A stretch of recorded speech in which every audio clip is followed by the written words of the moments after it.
Hey guys, welcome to the stream. Florian, is that how you say your name? Welcome to the stream. Hopefully I pronounced that right. Okay. So, as you all might have noticed, what do you do? Hopefully my video is not going to be acting this way for the whole time. Let me stop that. Okay, so as you guys might have noticed, I have a blank project open. That's because, unfortunately, the person I contacted asking to see if they knew any people that... Let's start again. I contacted someone to see if they knew some other people that would be interested in doing vocals. Unfortunately, I haven't gotten a response back from them, so it probably means they're not going to respond. So what I'm going to do instead is I'm going to start looking online. There's two places. I might have to resort to actually hiring someone, which kind of stinks because it costs like $100 for a vocalist. But that way we definitely get a great vocalist on the track for sure. And I wouldn't have to worry about recording it either, since that would be on their end. They'd have to record it and take care of that. So yeah, that's the current, state of Track from Scratch. So that's this stream today is going to be, I'm going to actually just randomly work on, oh great. Yeah. Firefox. Thank you. I was just going to randomly work on an ambient or chill out track today. And, I know that there was one person who was going to hop in the stream a little bit later and he had a lot of questions. And additionally, for those of you guys that are, that have questions as well, please feel free to ask them because that is the whole purpose of these streams. So, anyway, yeah, just in the meantime, I'm going to be working on this track here. Just try to come up with something that's kind of ambient-ish because I haven't done enough of that lately. I've been doing a lot more upbeat stuff and I want to do something that's like really calm, chill, and ambient and all that, sort of stuff. So, that's what we'll aim for today. Let me move my streaming software to a good spot here. Okay. So, I think what I actually want to start with, normally I'll start with the electric piano and try to come up with something, but what I'm going to do is I'm going to leave that electric piano there, and instead I'm going to go to Synth Master, and I'm going to go through some of the pads, because I want to work off, find a pad, use that as the inspiration, and then work off of that. So, because this has some beautiful pads. We'll actually go through these, and we can take a listen to some of them, but...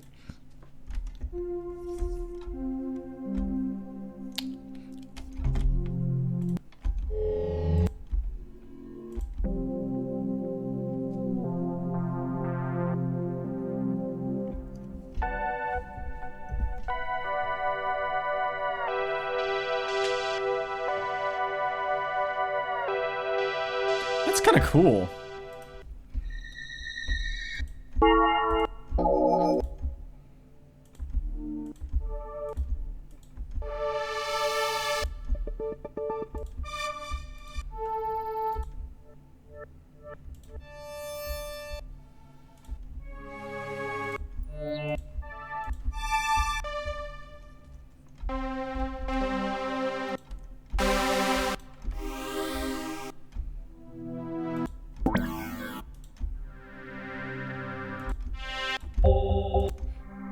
So what I want is something that's, you know what I could do? I should just do this. I'm going to throw a EQ on this and filter it down because I don't want something with a lot of high end.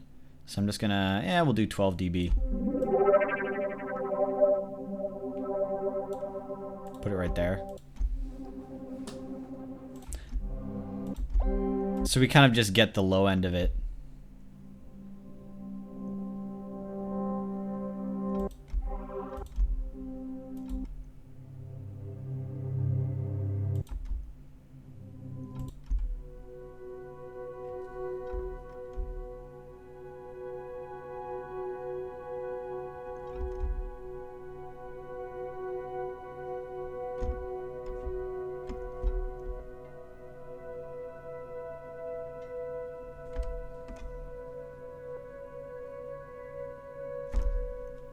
That's kind of nice.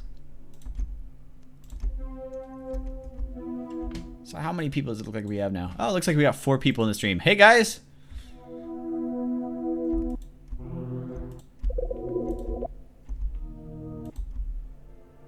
I know it's kind of boring right now, but I gotta find something.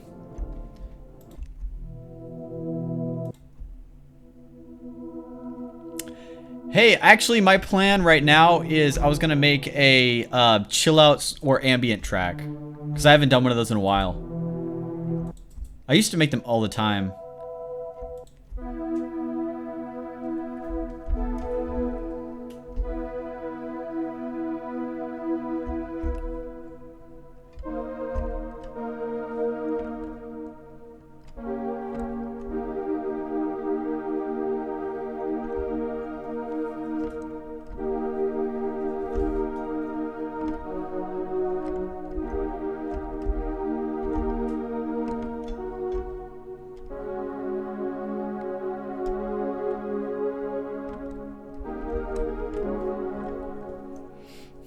I don't know. This one sounds a bit too airy. Let me turn down my microphone a little so you don't get me pounding on the keyboard.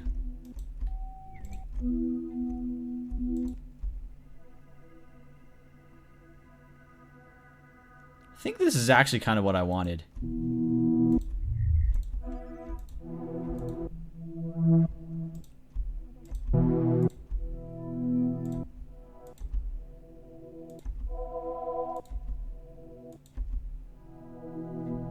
Okay, so what was it? Ice Cavern?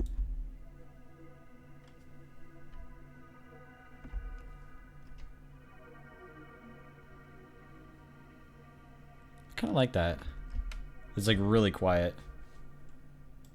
And it's kind of hard to pull it up. Does it have a lot of high end or something? Oh, it does. That's why most of the volume's not there. Yeah, I'll keep looking for now.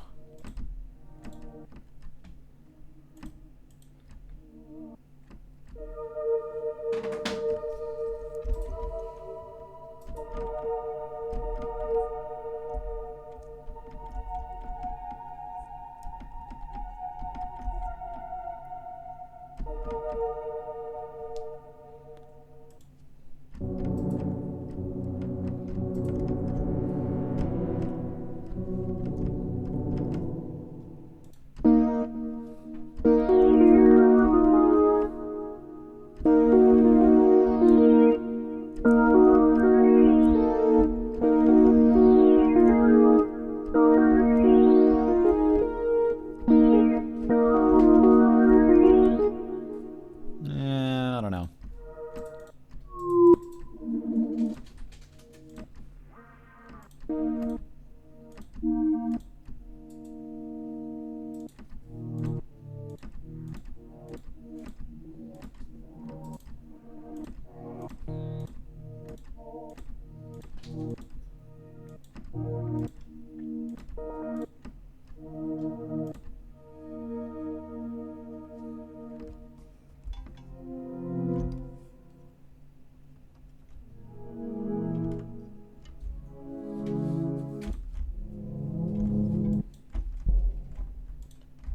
That was kind of weird. Ugh. gotta be something good here. Come on. There's a lot of nice paths, but not what I'm looking for.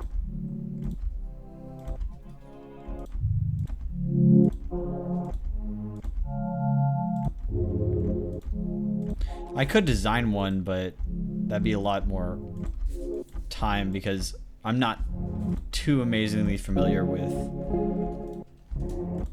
like getting the right tone for pad. Like I can make a pad really easily, but getting the right tone is kind of hard.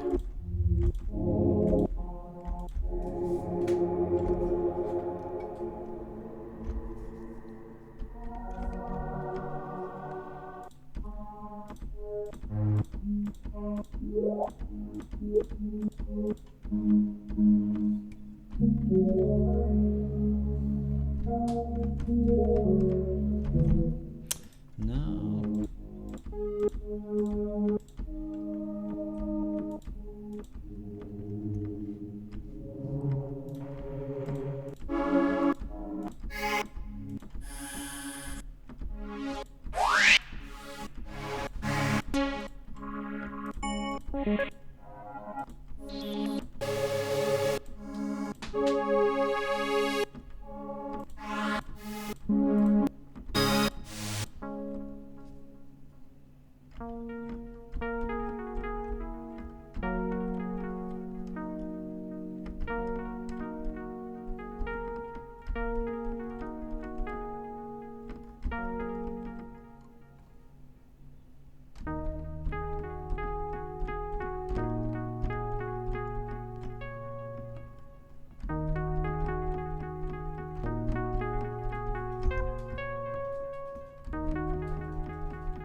I kind of like this.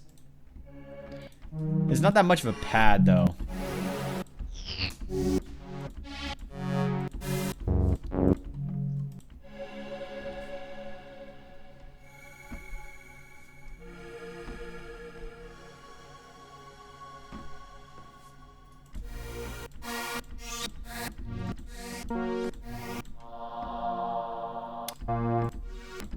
Okay. Drolude says, do you recommend SynthMaster as a sound design synth? I mean, is it easy to get things done? I have Serum and it's kind of complex. So I'm going to check out Serum really quick because I don't remember exactly what the interface is. Serum. Okay, so that's that one. Because I always get, there's Serum and there's one more that freaking I always get confused with. Spire. Spire was the other one. I get Spire and Serum all mixed up all the time. So I have to like look it up every single time I want to remember which is which. So Serum is very, it's very powerful, but it's also kind of the main technique used in it to get its tone is I don't know how to say this other than it's a little bit complicated, just because you kind of got to know what's going on. But so SynthMaster can do some of the things that Serum can do, but it also has like more basic synthesis in a more upfront and easy to see manner. So I'll show you that in a second here. I'll design a synth in a minute here.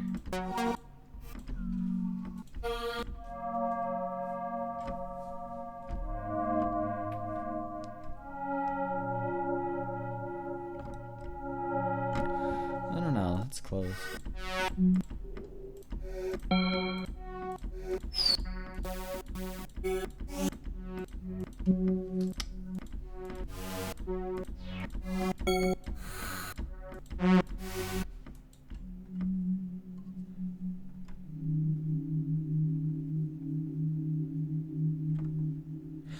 I think we'll just go with this. Okay, so we'll work with that. Okay, so let me pop open SynthMaster, just an instance of it, and we'll design something fun. Just so I can kind of walk you around SynthMaster and show you the basics of it. Okay, so this is SynthMaster, the default reset preset. And a lot of the stuff you see here is this is kind of like the simplified version of SynthMaster. And as you go through and learn more and more about SynthMaster, you switch to different tabs to kind of access the more detailed things about SynthMaster.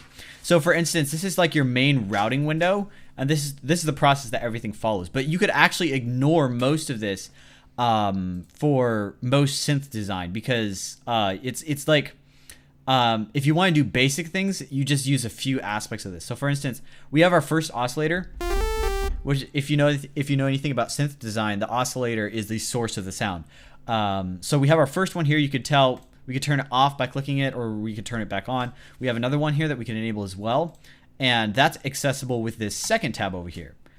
So we have the two tabs for the two oscillators. And then we have the filter here, which is directly accessible right there. So so in terms of like upfront design, this one can be a lot easier to kind of, let me pull up this so I can look at this again. Yeah, compared to Serum, this has a little bit more simplicity in it, because it's just I don't know, looking at Serum here, you kind of got to know a lot more about terminologies to know really what's going on. Whereas this one, you got your oscillator and your filter, and then this is our routing here, which is just like the routing in ES2. So if you're familiar with ES2, then it's the exact same concept. It's going to be changed in the next version of SynthMaster, though. They're currently working on that, and they're going to have each one of these things here is not going to have a target and a source. It's going to have a target, a source, and like a curve and a via or something like that. I don't know. It's going to be a little bit more complicated, but not too much. So you should just be able to do the same thing here. So for instance, we could get the filter one, the cutoff, and then we'll just map it to our second envelope. And our second envelope is just this tab right here. So we have kind of like all our modulation sources, our envelope, envelope, envelope, envelope. This is a 2D, I want to say, gosh, vector, I think. It's a 2D vector. This is another 2D vector, and this is, I don't remember exactly what this is, but it's a multi-stage, I want to say it's a multi-stage filter, or not filter, envelope. But I've never actually used this, so I'm not 100% sure. Then we have our LFOs, which you could do, just regular LFOs or step stuff. So these are, it's kind of like, it's somewhat intuitive. Now, the one thing that's a little bit annoying is the effects here, which I hear is going to be changed in the next version of SynthMaster. I'm not 100% sure, though. The effects are kind of layered in weird ways. So if you want to get to the distortion, you go to Effects 1, and then you have distortion there. If you want to get to Lo-Fi and Assemble, then you have it on Effects 2. So the Effects 1, 2, and 3 have no actual purpose. Like there's no like, you can't just have 3 effects. It's just, that's the way they put the tabs. So it's kind of counterintuitive there. So yeah, I'll just do, I wanted to make a little pluck here. So I mapped the filter to the second envelope here. So we'll just pull this up. Pull that down, and then pull up the decay time. And then we're going to turn down the cutoff.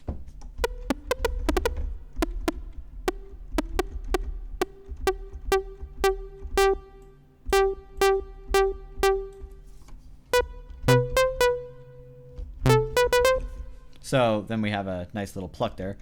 And in our basic oscillator here, we could just switch through the different.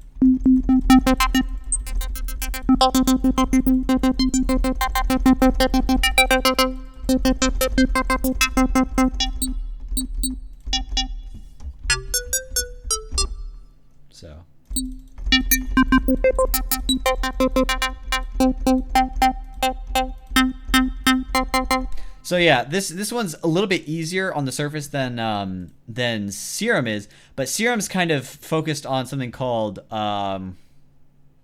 it's wavetables. There might be a better word for it. But you could actually see here, this is a basic oscillator right now. We could actually go to basic, additive, wavetable, vector, or audio in. So there's a lot of directions SynthMaster could go. So I do recommend SynthMaster as a sound design synth, just because it's very powerful. Like you could do a lot with it. Like for instance, I don't think Massive can actually do additive synthesis, but SynthMaster can. And like a lot of people say Massive is like a very powerful synth, and I kind of agree. I don't particularly like the sound of Massive. That said, I haven't used it in a long time, so if I went back to it now, I could change my mind. But yeah, so yeah, you could design your wavetables in Serum. You can do this in this as well. So if you go to wavetable, you could actually, well, kind of. So what we could do here is we could pull up, we could load random waveforms, and we could also add user waveforms. But what you could do here is, I don't know, quantize.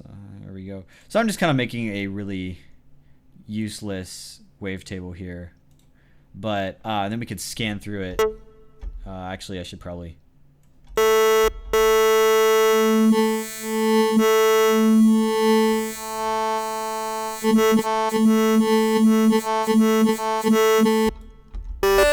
So what we could do is have some fun. Go to the, what am I doing? Layer 1, oscillator 1, and then we're going to go to the wave index, and then we could just get the LFO here.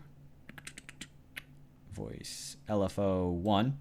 And there's also some like bigger LFOs here we could use, which I'm not sure why we have tons of extra LFOs other than the fact that they're being extra LFOs. But each layer here, for SynthMaster, you could have 2 LFOs, and then this is like an overriding LFO that you could use to modulate both layers and have them kind of in sync. So what we could do is this. Fun with this. Actually, I'm going to put the index all the way up and use multiply here. So we'll do speed is...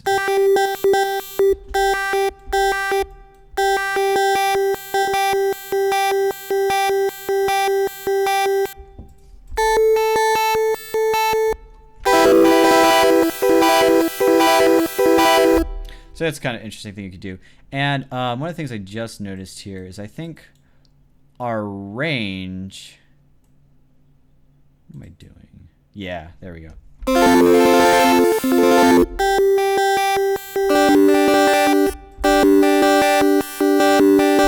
Yeah. So our range here is, or not our range, our start is actually where it kind of loops from basically. So if we do this one. It just sits at the last one when it goes through the whole thing. So, yeah, interesting. You'd have some fun there. And then we could go to this.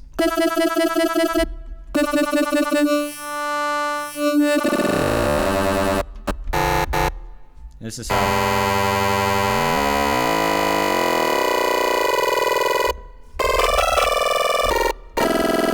So that's a really weird sound, but yeah, fun stuff. So that's just a little bit of an intro to SynthMaster and some of the stuff it could do. Worst case scenario though, it has a lot of like, if I just go to the factory presets here, it has a whole ton of factory presets that all sound amazing. So yeah, you could just work with those, and it's a great synthesizer with just those. So good stuff. Okay, so let's have some fun here. So this is our pad. And what I'm going to do is I'm going to add my typical gain plug into this. Gain. So we don't end up clipping in the long run. I actually don't have Serum. So for what it's worth, those are my opinions. I've only like looked at it and seen it used a little bit. So yeah. Okay.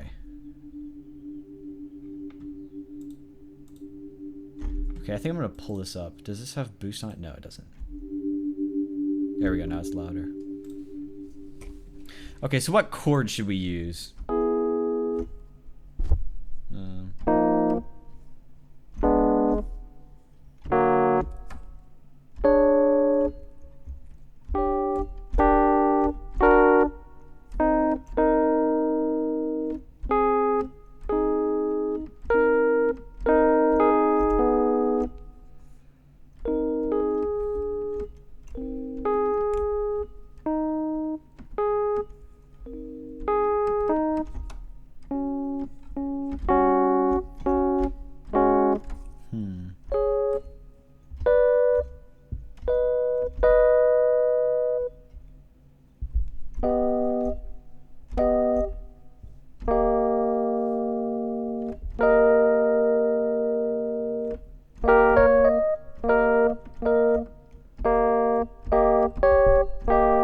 No.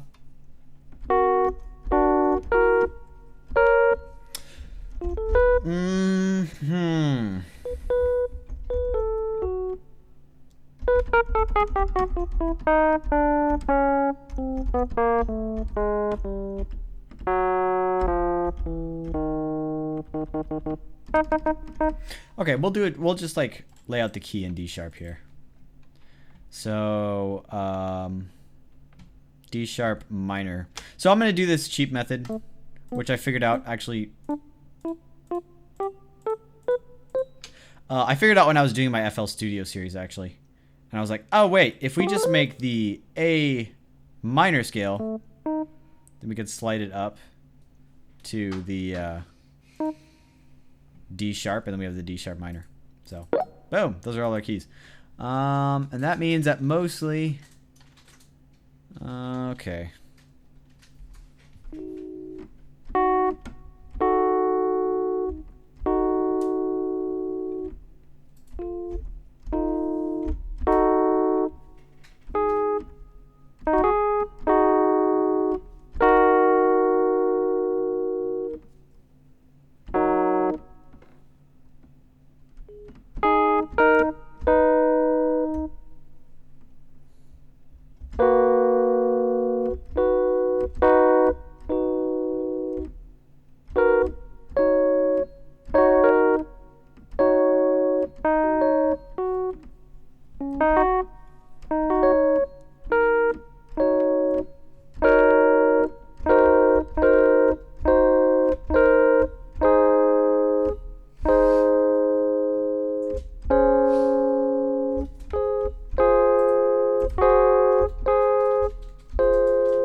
Man, it's been a while since I've done something like this.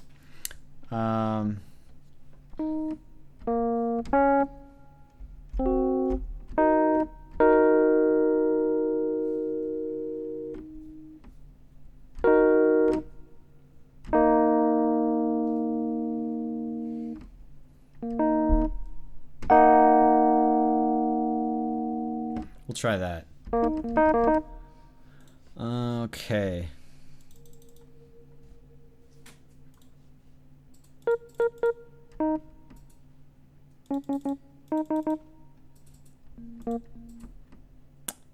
Okay. I'm just gonna key it in here because it's easier to hear. And then we're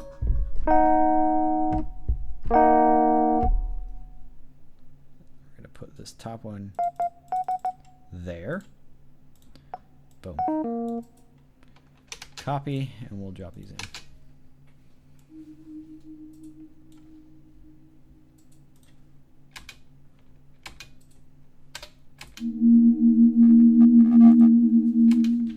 Now that's really loud. Okay, so we're gonna pull that down so it doesn't clip so much. Turn off that boost.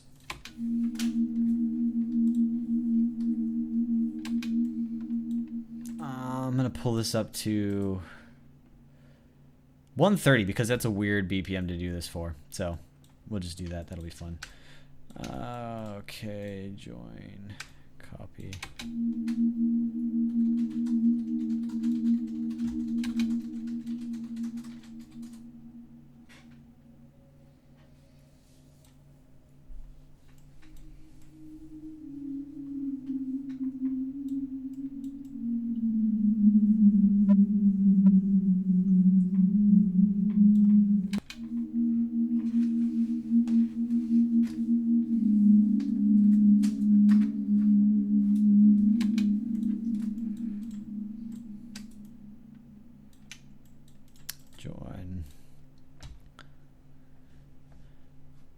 Get some more room here.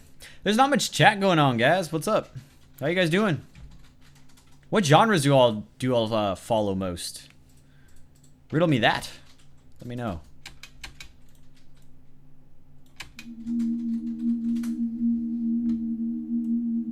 Because I'll probably just switch genres if none of you guys are really interested in ambient.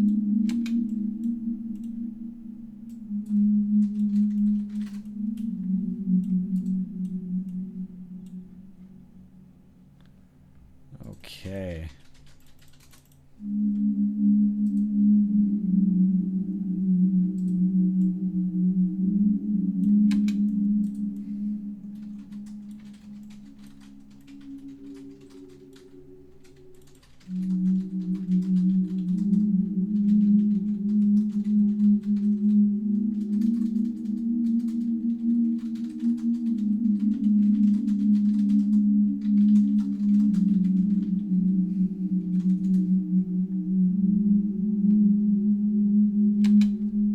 Hi, Brennan.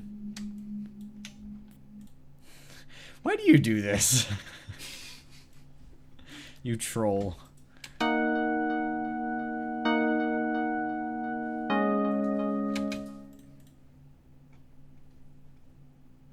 Ooh, this will be fun.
No, that sounds horrible.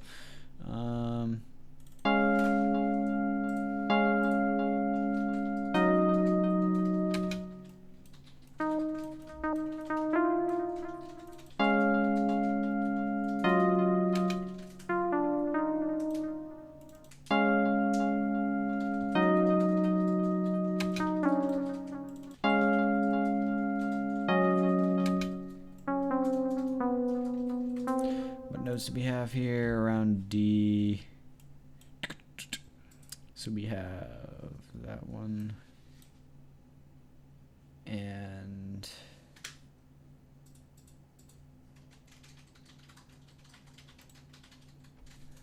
okay. So I'll try that there. I am trying that.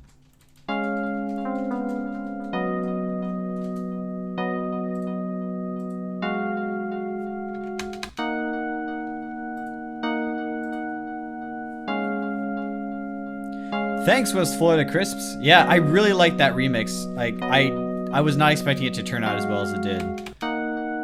Thank you so much for that.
Okay, what I'm trying to do here is I'm actually trying to make this last two chords have a note that's out of key.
Okay.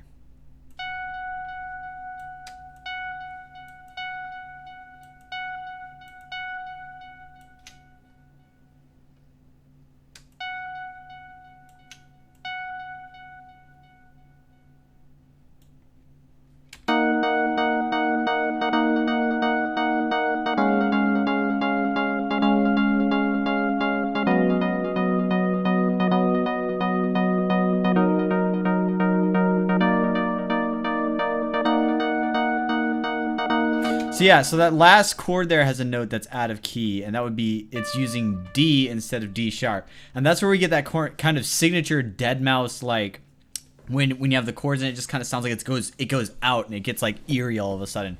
That's where that comes from. We're choosing a note that's actually out of key.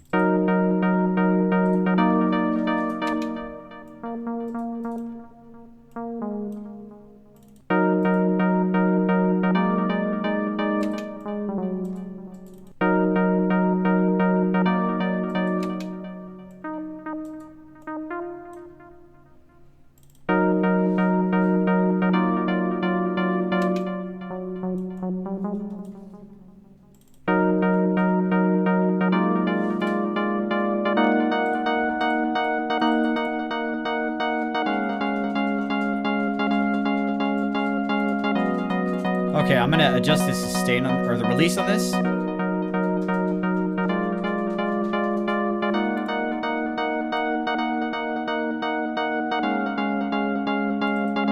I on the right synth?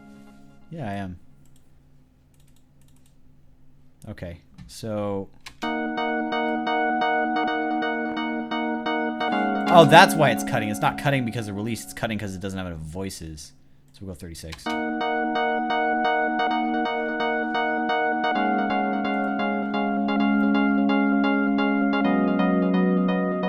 And then for simplicity's sake, I'm going to add a false sidechain here. Phase 0. And then symmetry here is what we're going to mess with. Ugh.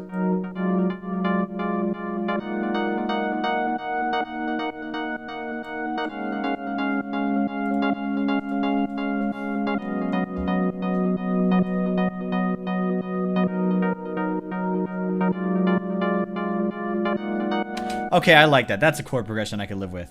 And then what we're going to do is delete this, copy this up here, and delete a lot of the notes, except for the first note of each group here.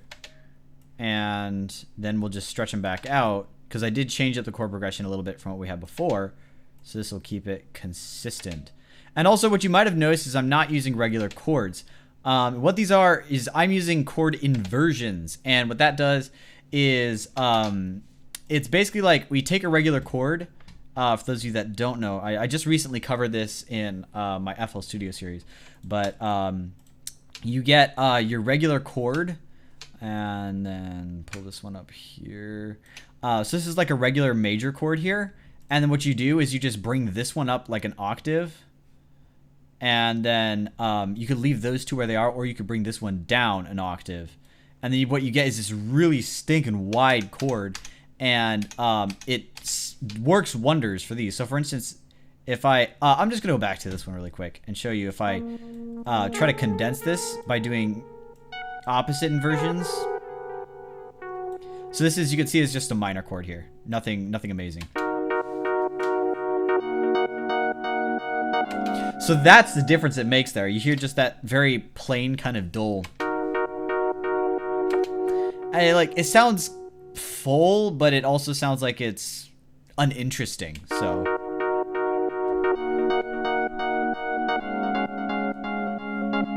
yeah, so that's why I'm using inversions there.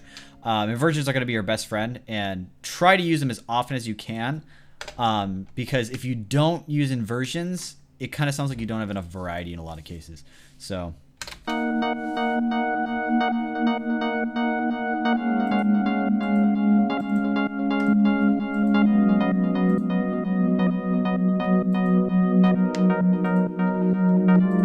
okay, Skylab, thanks again for the tips on the YouTube channel. It really helped me out. I'm making a music video for a school project, and I have this song that I made. Can you give me some feedback? Sure, actually, if you drop in your song in the chat here as a link, then I can check it out.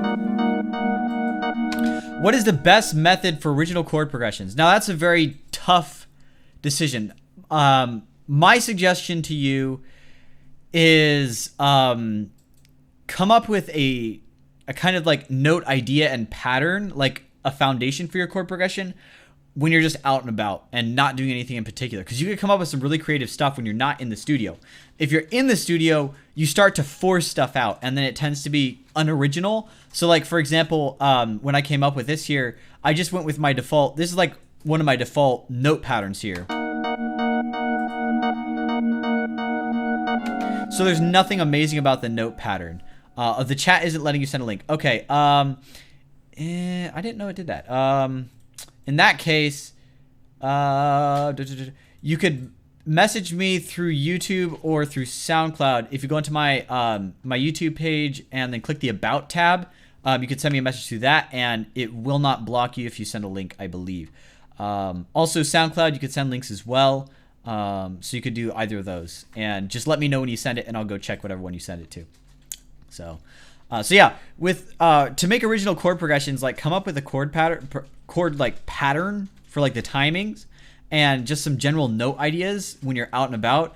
I had one earlier, and I was like, oh, I'm gonna use this in the live stream today, since I'm just gonna be working on an ambient project, and then it kind of got to the point to where I forgot it. So I was like, as I was just kind of doing stuff, I came up with it, and then I was like, oh, that's a great idea. And I was listening to music at the time, and then I just kind of lost it because I kept listening to the music. So so that's my suggestion. Actually, come up with the foundation of your chord progression outside of the studio, because in the studio, it starts to sound pretty forced when you put stuff together, because you're in front of your computer and you're like, I need something now. So you just do something. Now that, or you could do some things like this.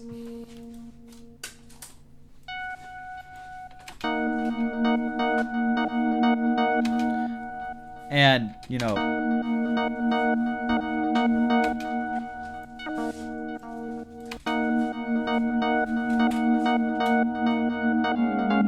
so you could just move things around in a random way, like with no deliberate deliberate plan. If you plan, then you could be coming up with a plan that you think is new, but it's like something you've used 100 times over. Or it'll be a plan that you think sounds good because you've used it before and it sounds good. So that's my suggestion. Like, if you have to do it in the studio, try moving things to random spots that you don't necessarily think would be good. Like, for instance, I would not assume putting a note here would be a good decision.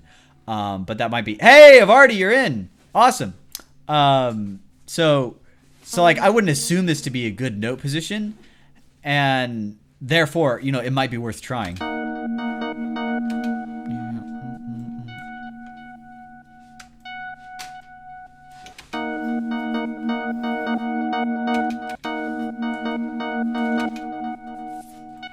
Now I'd probably do this.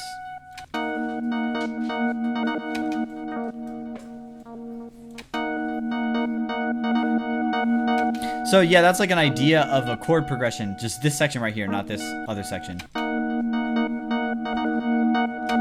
add like something right here that would be kind of creative. Also, another idea to try out is don't start your chord progression on the first note. If you actually start it on the like slightly after, then you could get a much more interesting sound. So if you always start your chord progression on the first note, or on the first beat, I guess that's a better way to put it, then you'll kind of restrict yourself a little bit. So Vardy says, can you recover projects in Logic? I can't find a project I was working on and the chord progression I had was awesome. Kind of. So right now, if I go to revert to, this has a saved version. Why does this have a saved version? I haven't saved this yet. But if you save a project, it'll start creating like incremental backups. So you can revert backups. Otherwise, you might want to, what do you call it? Check. I think like if you have backups with Time Machine, you might be able to find things that you deleted. But yeah, unfortunately, I don't think there's like a really easy way to recover Logic projects that are gone. Yeah, but if you overwrite something or you do something that you don't like and you save it, then you can revert to a previous version. If I go to some other project, it'll probably give me options like, let's see this one, don't close. This one might give me some options.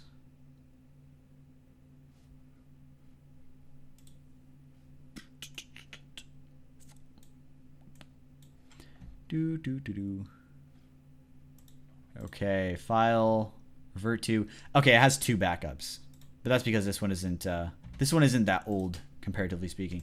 So yeah, if you can't even find the project, then unfortunately I can't help you that much. Now, if you're sure you saved it, but you have no idea what you saved it as, look everywhere. I found stuff that I've been like, wow, I didn't really remember making this, and it sounds pretty good. I should do something with it. So, my suggestion is don't do what I'm doing right now, which is leaving the track as untitled. Always, like, the first thing I tend to do with my projects is, is I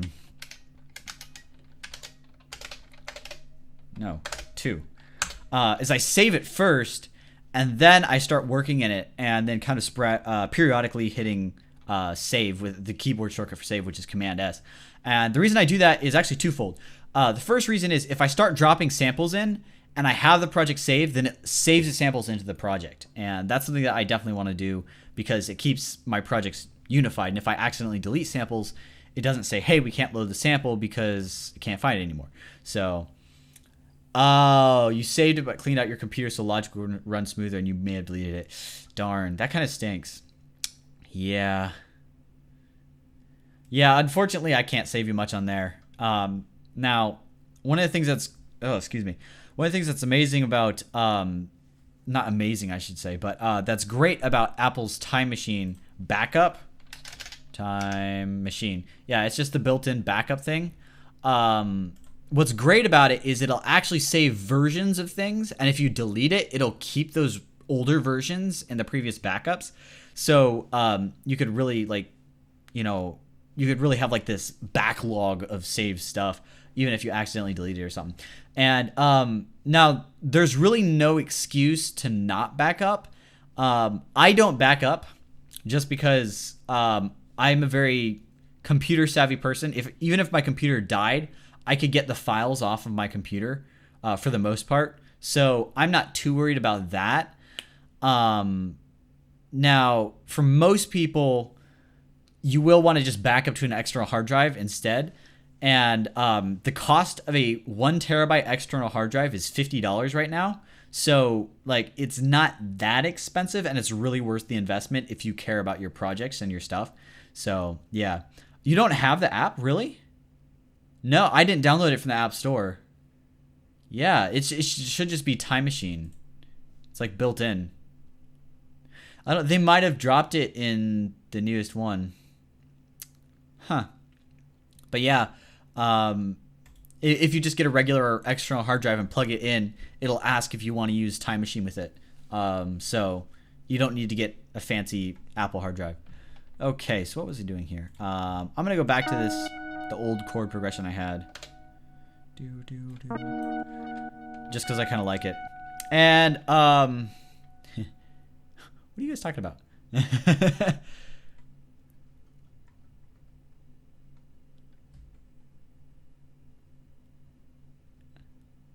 Oh, okay. Backless Chaps and Novardi. You guys are kind of... I have no idea what exactly you guys were going on about, but that was kind of weird. How many keys is your MIDI keyboard? Good question. It is 49, and I'm probably going to cut it down because, God, this keyboard sucks. So let's see. This key right here, I'm pressing it. I am pressing it right now. And nothing is happening. That's why I love this keyboard. It's basically going to pot. And for those of you in the chat, actually, you know what? I'll put it in the description as well right now. I'm going to pull up something that may interest those of you that are thinking about getting a MIDI keyboard. And that's why I imagine you asked to size my MIDI keyboard. You'll find... personally, I think a 49 key keyboard is pretty good because then I could do like octaves and chords.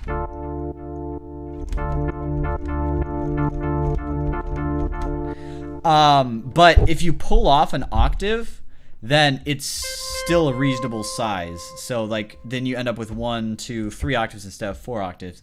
But let me pull this up and I'll show you guys what I'm talking about. MIDI keyboard. So I strongly suggest for those of you getting your... Ooh, wow. That might be the better one to get. So this one actually changed in price a little bit since I last saw it. Okay. I'm going to post 2 here. Oh, sorry about that. Okay. So there's the first one, which is basically, it ranges from $32 to $36, and it's a very bare bones keyboard. So there's one, and I'm going to drop this in the description as well. 2 entry MIDI keyboard suggestions. Boom. Okay. So also these ones have something amazing that I wish mine had. These ones all have a two transpose buttons to where you, or is it octave buttons? Octave buttons, not transpose. Where you could shift the keyboard up an octave or down an octave. Mine can't. So that means in all cases that is the lowest note, and in all cases that's the highest note I could hit. I cannot shift it up or down octaves for convenience sake. So kind of sucks. So that's option 1, but I just noticed pulling up Amazon here for... Oh, no, never mind. This one's not all that much more amazing. It's basically the same thing, but by Akai. Oh, no, was the other one by Akai? I think it... No. Yeah. Okay, so it was by Akai, but there's a newer version of it that's $50 instead of $36. But if you keep an eye on the MIDI Plus that I dropped there, I'll only drop that one in for now. I've seen it as low as like $32. You could save $4 if you just kind of wait for the price to go down a little. Where's the chat? So yeah, that's an option for if you don't have a MIDI keyboard and you're like looking at these $200 61 key MIDI keyboards with tons of knobs. I strongly suggest do not buy a MIDI keyboard with knobs and faders unless you plan on doing one of 2 things, which is one is automating parameters by using the actual knobs and stuff and doing multiple parameter automation at the same time. That's one of the cases where you'd want to actually get those fancy keyboards. Otherwise, you'll have a lot of these knobs, faders, and buttons that you're not going to use. And it's just a waste of like $150. You could buy a synth for the $150 that you save. If you just need a keyboard, just get this $36 keyboard to start you out. If you feel like you end up needing more later, because you actually need, more keys, you need more features because you feel like, hey, this isn't enough. Like I could tell because there are things that I would do if I had it, but I just physically can't do it on this. Then it's worth upgrading. But don't blow $300 on a MIDI keyboard with all these fancy features if you're just your base thought right now is, I want a MIDI keyboard because I want to be able to use this like, a MIDI keyboard. So get a cheap one first, and then you may find that's enough. For me, this 49 key keyboard sucks all crap. It does not have modulation. It does not have pitch bend, which by golly, I wish it did. It does not have the octave up and down, which I wish it had, but it's working more or less. I'll probably change it to that $36 one for two reasons, which is the first one being, if I have that one, then you guys have no excuse to say that you need something more than that. And it's just kind of like an example. If I get something that's cheap and I can show you how well it can be used, then it shows you guys, hey, you don't need this really expensive stuff. And also because I kind of want something smaller and something that works and just has basic features. But I said two reasons why you get a larger MIDI keyboard. The first one is automation of parameters. The second one is if you do live performances. If you do live performances, you can actually play a synthesizer well, then it'll definitely be worth getting one of those, because you could do stuff live that you'd otherwise have to resort to using a mouse and a keyboard for, which would be a pain in the butt when you're doing stuff live. So get one of those for sure. Get a big fancy one with all the features that you want if you're doing live stuff. If you're thinking about doing live stuff in the future, don't get one of those, because if you actually get to the point to where you're doing live stuff, you'll be able to use your crappy one for your first few gigs. And if you feel like, hey, I really need this bigger one, then you could get it, and that's $36 down the drain, as opposed to potentially getting this big expensive one that's $300, and you're kind of like, $150 of it aren't really stuff that you're going to use, and that goes down the drain if you don't end up doing live performances ever anyway, or you just don't end up using the features at all. So stay low for your first MIDI keyboard. Yeah. So no, I don't get upset for you guys promoting anything that you think is cool. That's kind of like the whole thing here. That's like, it's networking to give other people ideas where to find new information, or sharing your own information you may have. So yeah, that MIDI keyboard there is my suggestion for your first MIDI keyboard. Then there are some other things you can move up to for basically the cheapest ones with a lot of features that you'll find are going to be $100. And that's kind of where it starts to go from something you could earn in a few days of just like, doing odd jobs. You could earn $36 in a few days doing odd jobs. I'm just going to be fully honest there. Even if, if you're like 12, then $36 may seem like a lot because there's so many different things you could spend it on. But, just find where you could earn money. Just like go out of your way to earn some extra cash, and you'll find out that $36 does not take that long to earn. So that's my suggestion for that one. And if you actually have a job and you don't have $36 to spare, chances are you need to focus more on budgeting so that your money's not just going in all different directions. Just keep your money very closely watched, so you know what you're spending on everything, and keep your budget as I said, just watch your budget and make sure that you know everything that's happening financially. And chances are, if you make a decision every time you want to purchase something, so instead of like going out, you're like, okay, I'm just gonna grab a quick sandwich out at a fast food joint because I'm in a hurry. Consider yourself, how much money would you save by doing something else? Like, I don't know, running to the grocery store and buying a sandwich, or not a sandwich there, but like some simple things to prep a sandwich that you could then use later when you're doing stuff. But that's just like crazy financial advice out there for those of you that are short on cash and, things like that.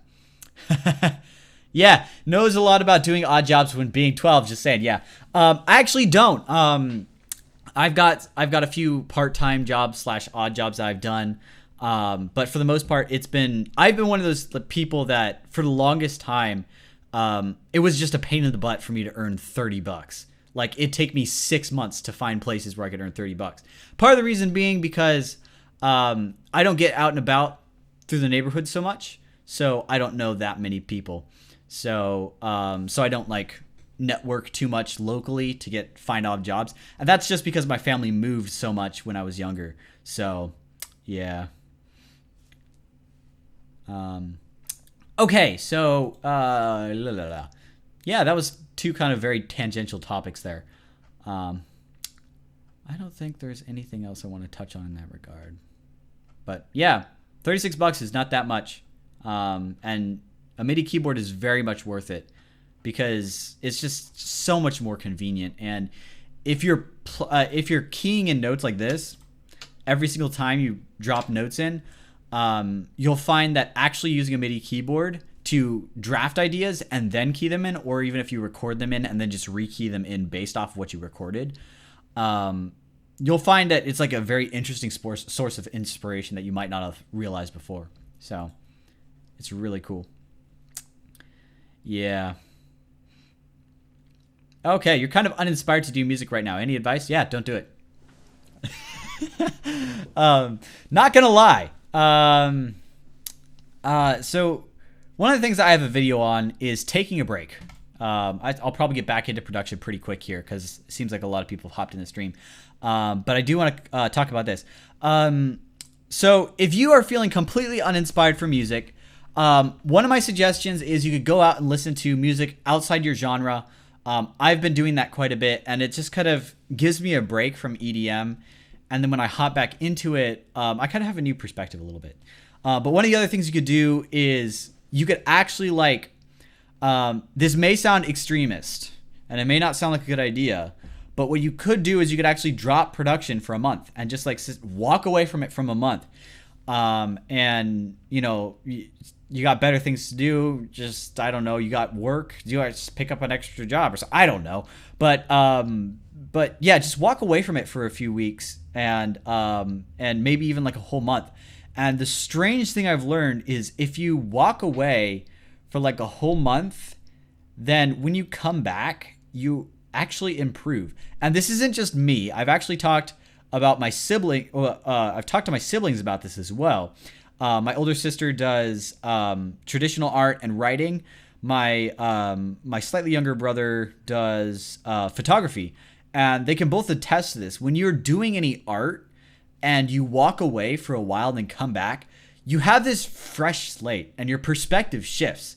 And all the stuff you were doing before that was kind of like bad habits gets wiped away. And it's really weird because you'll like walk away for a month, come back and do it again. You'll be like, dang, I got better by doing nothing.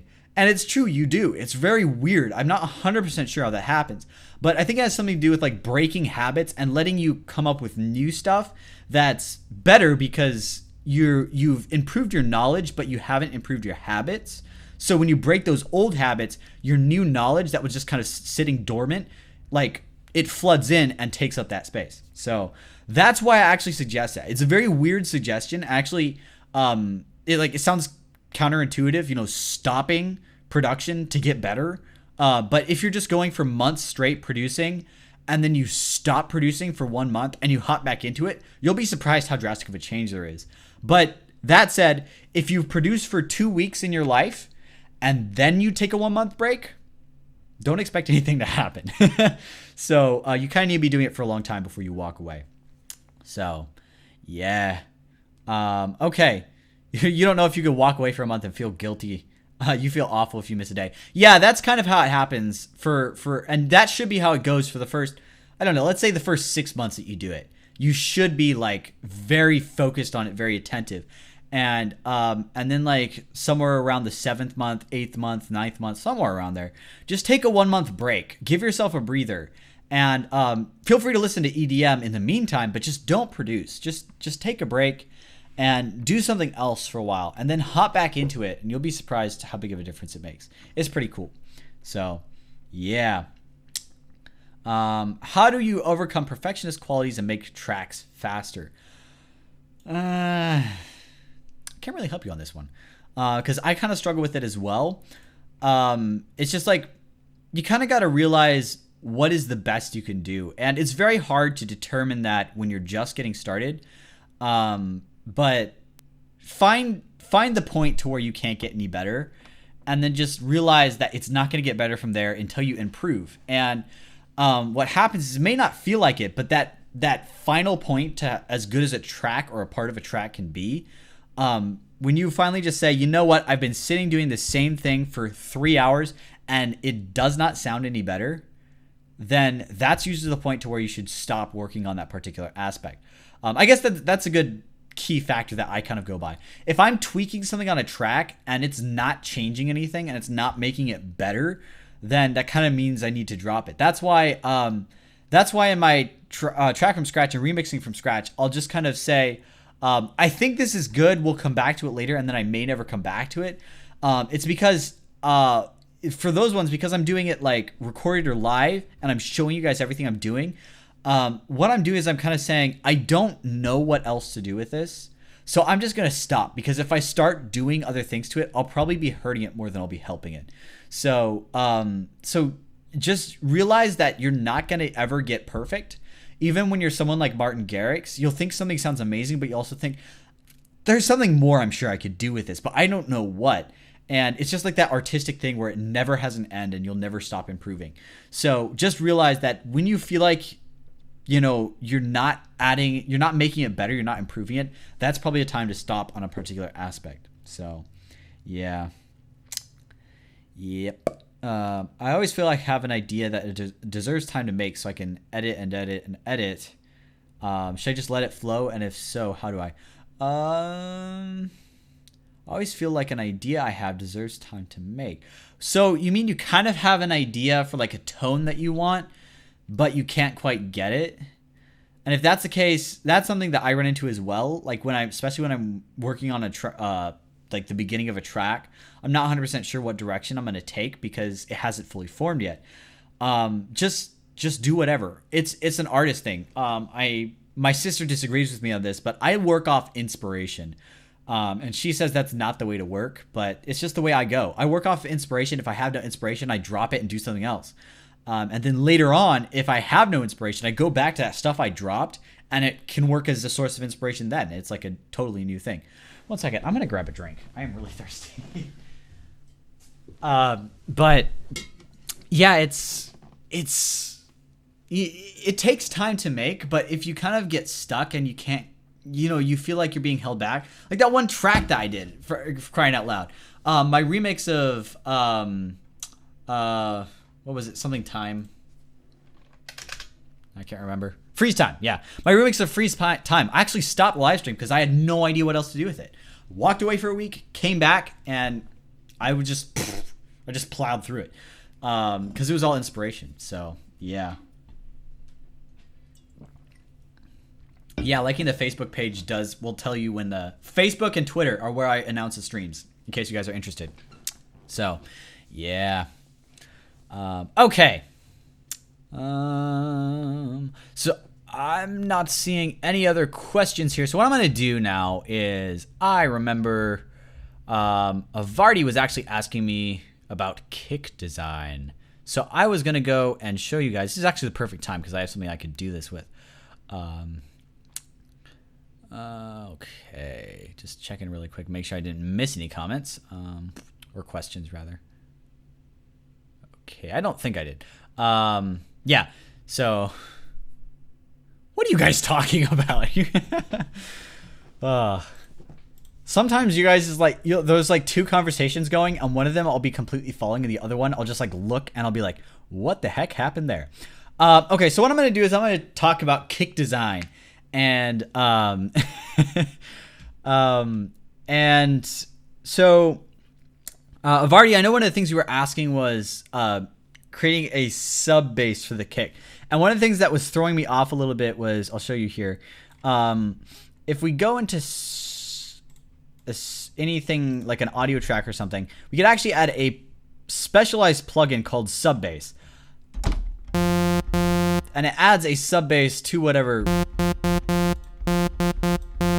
thing you're doing. Don't use this.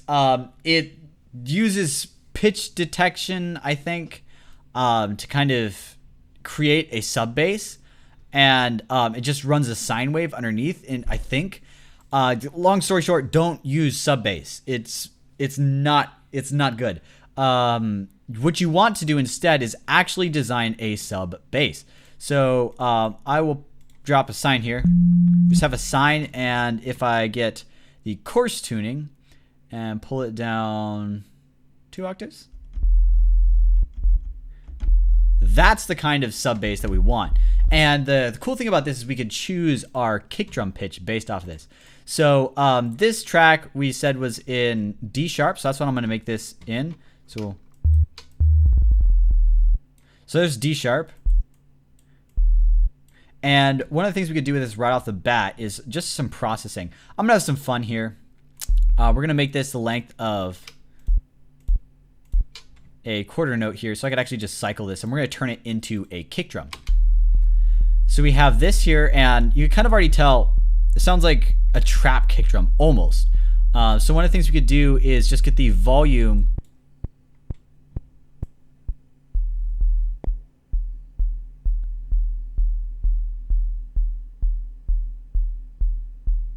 and there we go. We kind of have like the foundation of a kick drum there. That's like the sub part of it. And I'm going to pull up the attack as well, so we don't get that pluck at the beginning. Just kind of tame it a little bit so it's a bit softer. And then what we'll do is we're going to actually add another layer here. This second layer is going to be the sort of tone of the kick drum. So we're going to use a sine again. Okay, so it's just a sine, except this one we're going to do something interesting with it.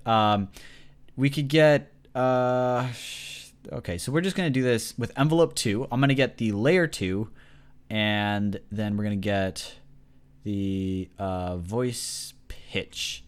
Just going to pitch that up, kind of. And then we're going to map this to the second envelope here. So that does not sound amazing, because we need to get this so it drops similarly to what we did before with the volume envelope on this one. Except what we're going to do is the decay time. That's kind of like that. And now what we do is we get the coarse tune for this oscillator, and then same thing, we drop it down 2 octaves.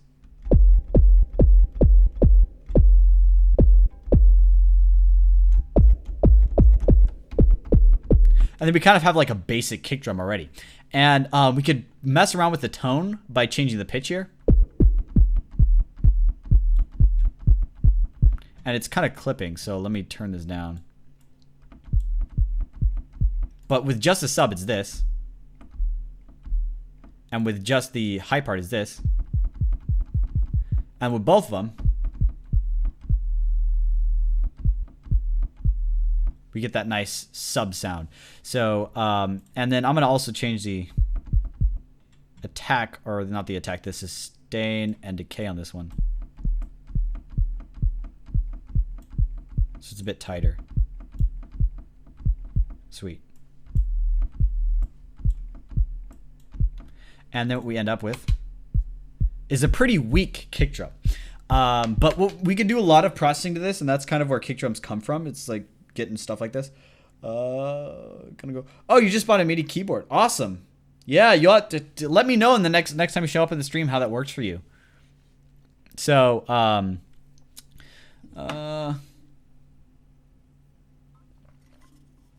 you don't have any outside plugin synths. Am I good to still do this? Yes. So I'll show the same thing. I was just doing it Synth Master cuz, but we could do it. I don't want 5.1 surround sound. Let me remove this really quick. Software instrument, you go away. Backspace, wrong button. Hopefully, let me check this. Okay. Okay, good. I got rid of my keyboard shortcuts, I think, so fortunately that should stop my random stream mess ups. Okay. ES2, here we go. Yeah. Okay. That was, yes, that was a kick. I'll show you guys a lot more processing and how to actually get it to sound good.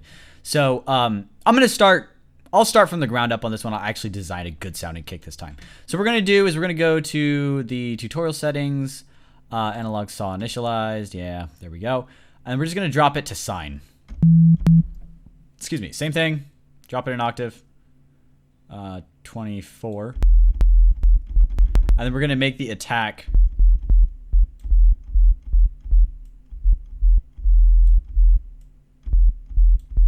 so it's not quite as clicky. And I'm going to also remove these reverbs too. And then we're going to turn the sustain all the way down.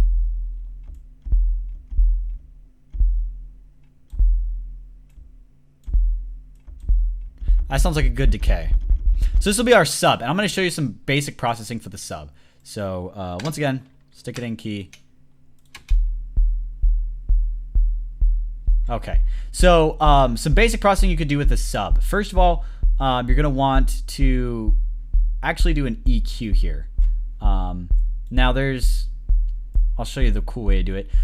This is, if you have Vox & Go Span, which is a free EQ plugin here, we could actually go to mode high res and see what this is here. So if you look, we have on the screen there, it says D sharp 1 and minus 10 cents. That's just because I'm not directly on it. But you can see that's where the main sound of this is. And if you look also in the bottom left corner of the readout, it says the frequency we're at, which is 38.7. So that means we could go to here and put this at 38.7, which is about 38.5.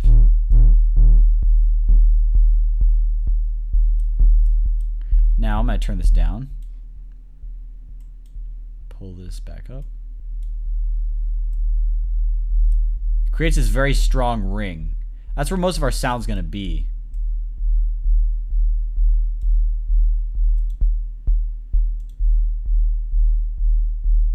So we could add a little bit of a boost there to get the so you see, now it just kind of, it's going to be very hard to hear right now just because I don't know if I could. Does that make it louder for you guys?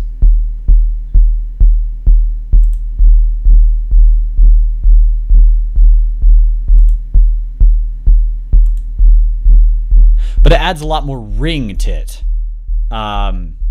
So that's step one, is our nice little EQ there. And you have to use span to find out this information, to see the peak there. And it's going to tell you, once again, the key is right here and the frequency is down here. So, or there we go. Okay. So that's the key of this particular frequency, and then the actual frequency there that we could reference from. Span is free, so don't worry about that. You could always grab that one. And now that we have this, we could do a few things. One of the things I like to do is I like to go to distortion and overdrive. Overdrive is a subtler version of distortion. And are we peaking? No, we're not peaking. Okay. So what I could do is take overdrive here, and you can tell it's got like that nasty distortion sound, which isn't what we're looking for in a clean kick, especially since this is what we're adding it to. That's what we're adding it to, so we don't want this crazy distortion. So first of all, we're going to need to turn it down so it's not clipping. And that kind of got rid of most of the distortion.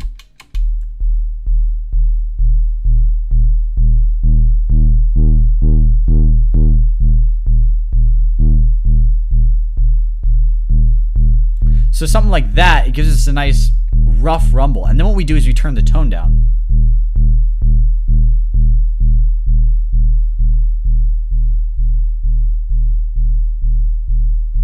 Now the question is, why do we do this?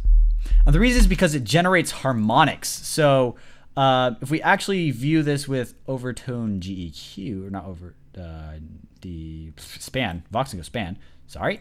And then we'll go to high res again. Watch with it off. It's mostly just here.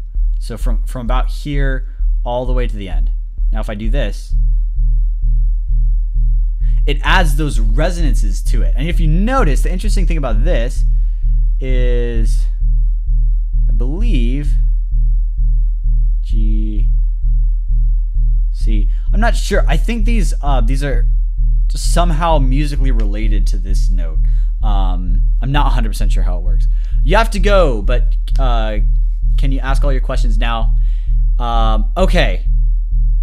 Yeah, okay. Yeah, if you drop your questions in, I'll try to get to them here. Also, I will answer the question favorite plugin in a bit, but, well, actually, you know what? I'll just do it now because it'll be really fast. My favorite plugin, if I had to choose one, is SynthMaster. So, yeah, that's it, quick and simple. It's SynthMaster. But anyway, it adds like these harmonics to it. And even if you don't like the tone of it because it sounds too rough, then you just drop another EQ on it. And that's where that is. You cut that. And the reason we still do this is because it sounds a lot better than just that pure sine. It makes it sound a lot more, I don't know, I want to say active. It doesn't sound like it's just a pure sine. It sounds like it's supposed to be bass. So there's a lot to it. And what I'm going to do is I'm going to decrease the decay on this one.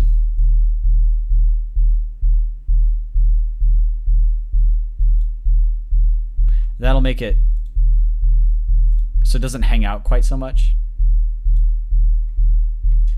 And then what we could do is we could add some compression to this.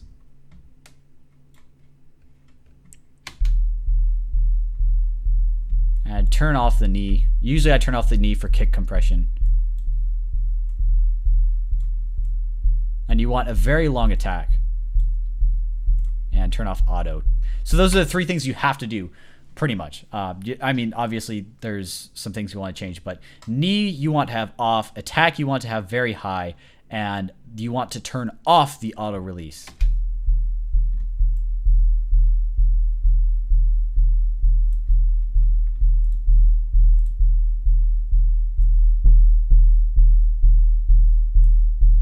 Okay.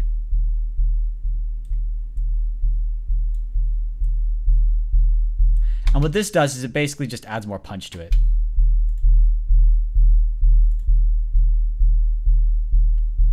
Makes it sound a bit more like a impact. Yeah. Okay, so you were wondering if you could show me how to properly use sample delay. Yes, I can show you that. How to make white noise from scratch. White noise from scratch is really easy. I could show you that in like 2 seconds.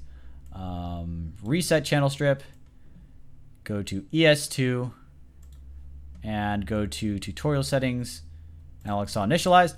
And then we just switch oscillators to this last one here. And then you got to move the vector down here. And set it to noise. And I am not on the right track. Oh no, I am. It's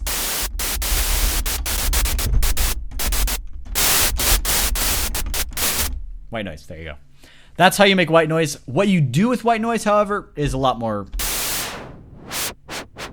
It's a lot more dependent on what you're trying to get, but that's kind of, you know, band pass and then yeah.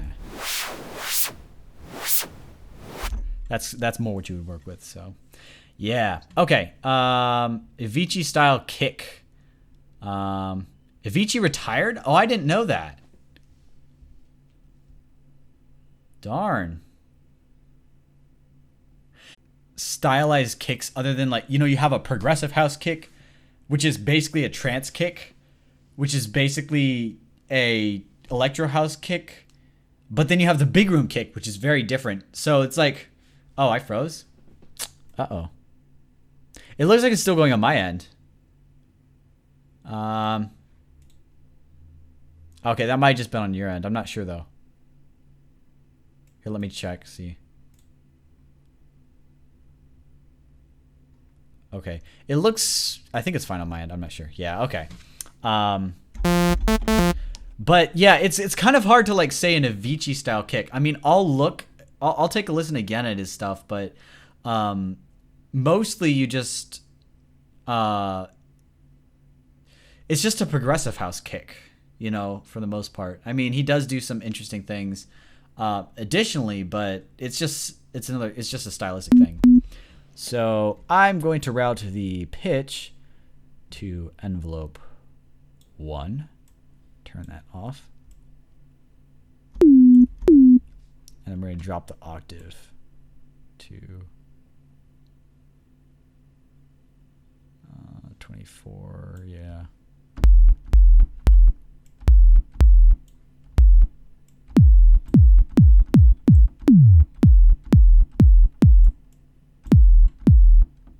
Okay.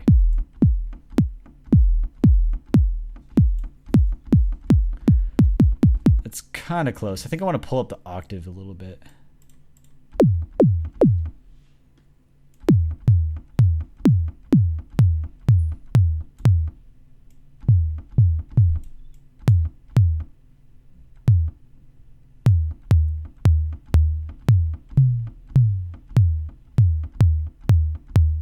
Okay, I'm going to turn that back down.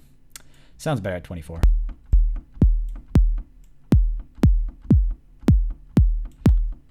And I'm going to filter out the sub from this one.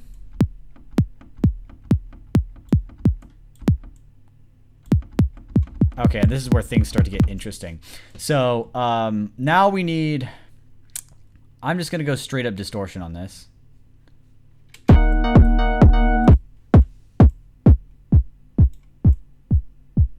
I have to study right now too, actually. I got a final tomorrow. Yeah. Okay, knee and sample delay will do.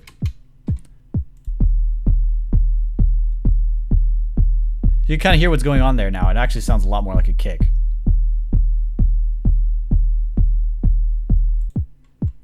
Okay, so now what I'm going to do is see if I could...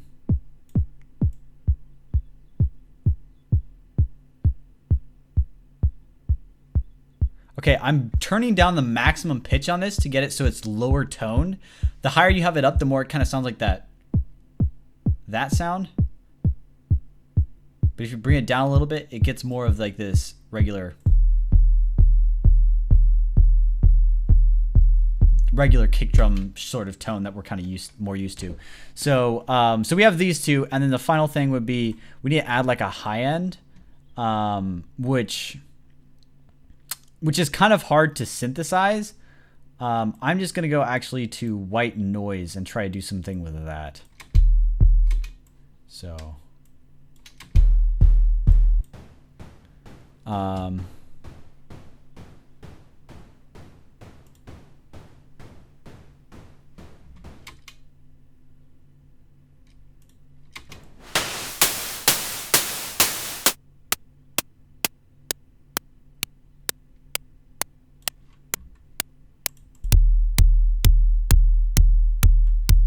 and then we're just going to turn this down.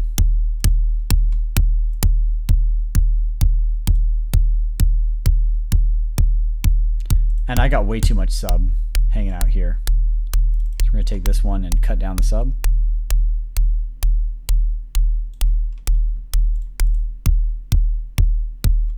And then we're also getting some frequency and clashing as well. Yes, I'm actually synthesizing a kick right now.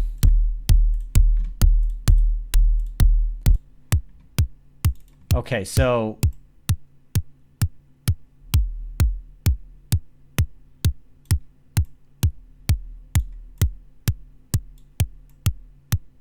this is actually how to make a kick 100% from scratch.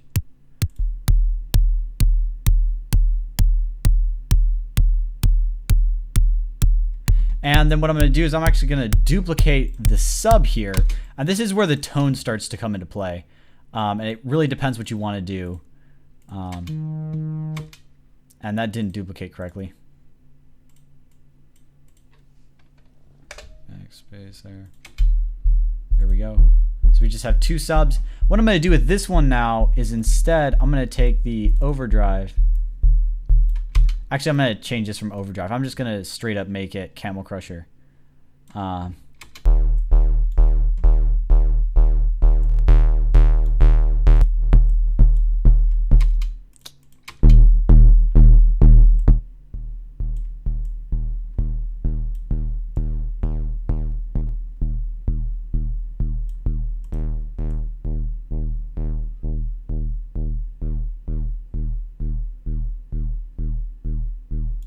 Okay, so we kind of get that nice, that kind of, it's like a rough rumbling sound.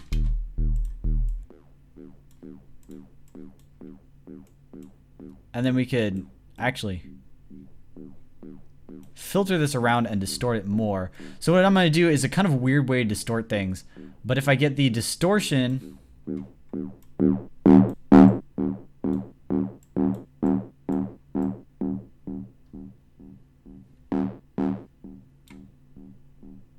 Okay, I need to pitch this down.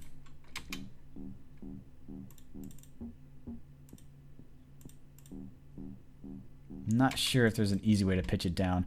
You know what? Let's try doing this.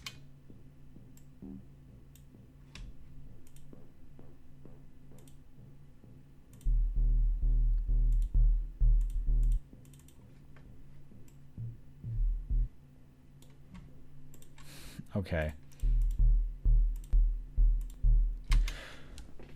Getting this is a bit harder.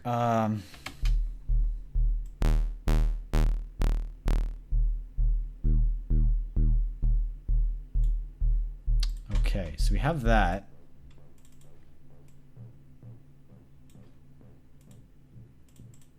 That'll smooth it out. And then just turn up the gain. That might be what we're looking for. And then I'll just have to EQ it, I think.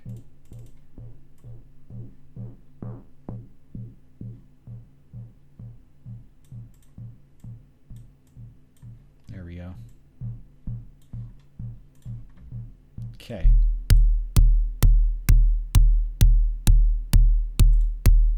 So you kind of hear what that does there. It adds mid to it.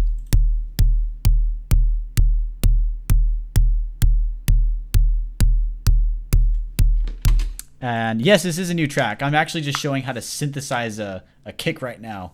So, because I don't have a vocalist yet, and I think my only option here is going to actually be a hire one, which costs about $100. So, I don't want to do that. Kick. K-I-C-K. Okay. And the last thing I want to do is this high-end click. I'm going to duplicate this. We're going to do something similar. Except I'm going to have, it's going to be, not duplicate. Let me save this. Duplicate again, so it does it correctly, hopefully. There we go. So we have this click. What I'm going to do is I'm going to expand it out. And I'm going to turn the cutoff down. Actually, you know what? I'm just going to set this to bandpass.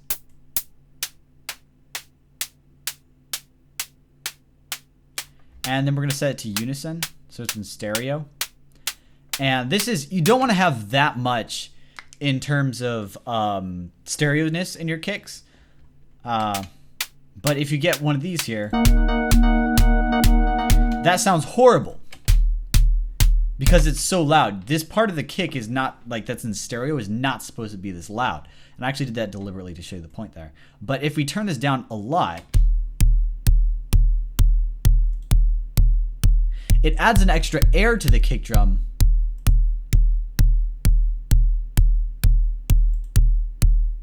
And you can tell when it's missing it. So, sounds like something is out of phase. Yes, there is something that's...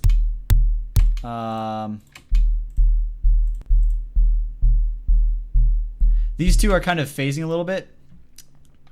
Let's see what I could do to fix that.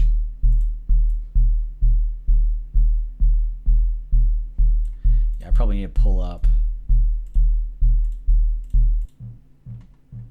Oh no, it's not this one. These two, I think.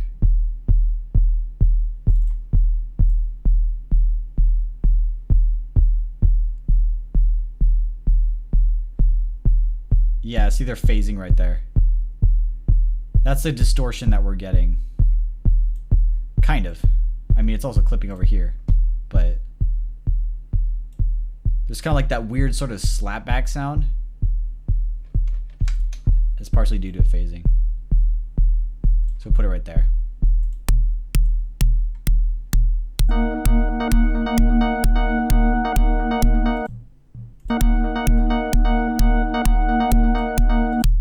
That's a pretty plain kick. So what I'd have to do from there is actually do some processing to all the layers simultaneously to merge them all together. So I'll do some overdrive.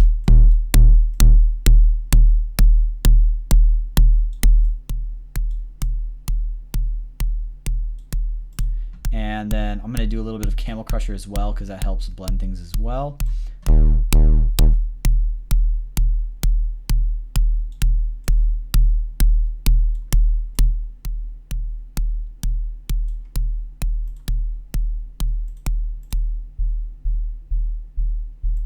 think something here is bugging me. What part is it?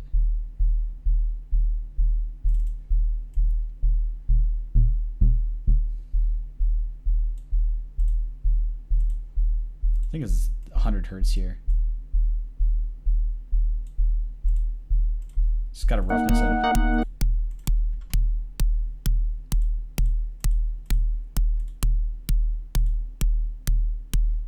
Yep, okay, so that takes care of some of it. And now for the fun part. We gotta EQ the whole thing here.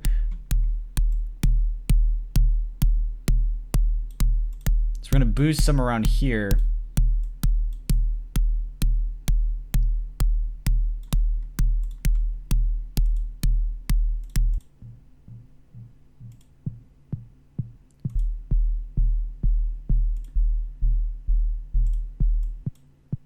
Okay, and this is why you typically shouldn't do multiple notes.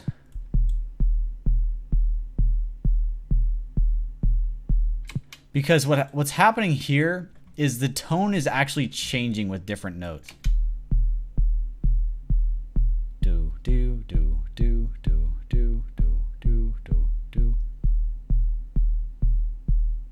So what you'd want to do ideally is actually just do one note and then bounce it down and then copy it, because then it's actually a saved file. But this does not have enough.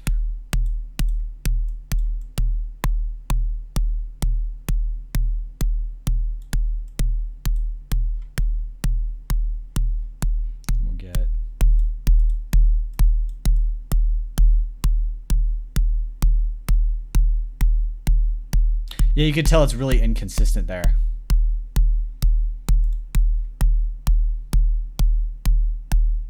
So I could probably actually just put this here. And then what we could do for the fun of it is get limiter number 6, because I think a lot of processed kicks are actually limited as well. This is not gonna be a good idea, but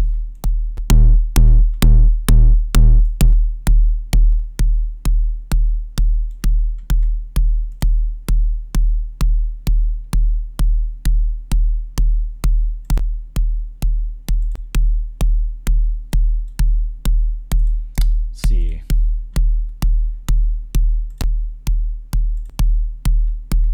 And then we'll try to add some.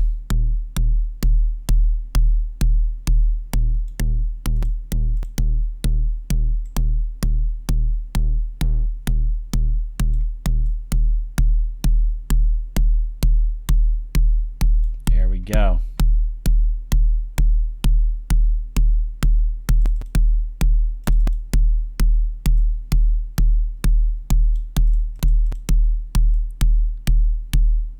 Okay, yeah, it's not going to bring the ceiling low enough. Okay, so we have some limiting on here, and then so we'll just get one note and then bounce it down just for illustrative purposes. Bounce. No, I want to, where's my tool set here? It's not going to let me bounce this, really?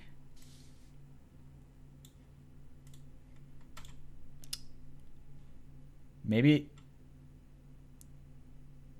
Probably isn't a good idea. Okay, so I'm going to save this, duplicate. Hopefully this works. Okay.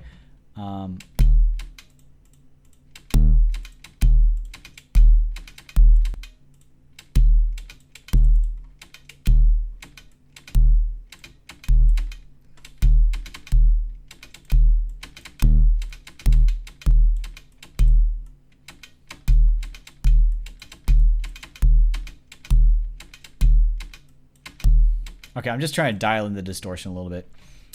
Okay, and then what we'll do is we're going to flatten this. Flatten stack. And I don't think that did it.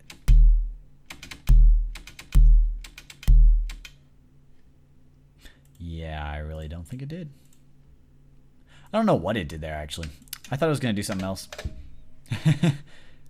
Okay. Yeah, okay. So unfortunately, I can't just bounce this as one, bounce in place as one region. So I'm going to do this the not so easy way, which isn't that hard still. We're going to do this.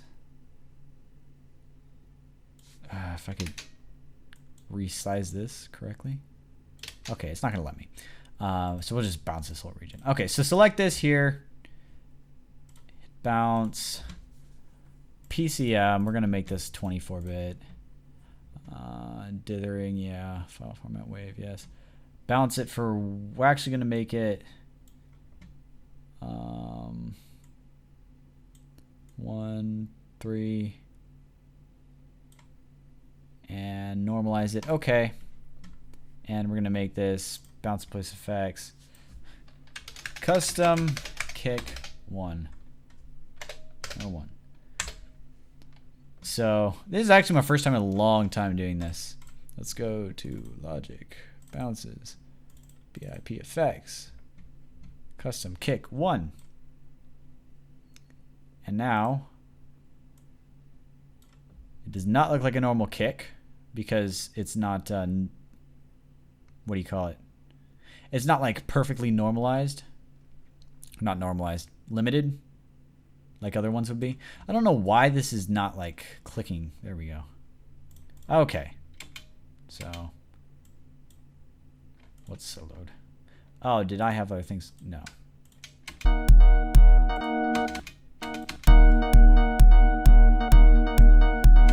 Okay. So that's it's not that amazing of a kick, but it just shows you how to design a kick. So, and if you missed any of that, go back and rewatch it because that's a lot of stuff there and it'll probably take a few times to get all of it. So let's go, now that we have this.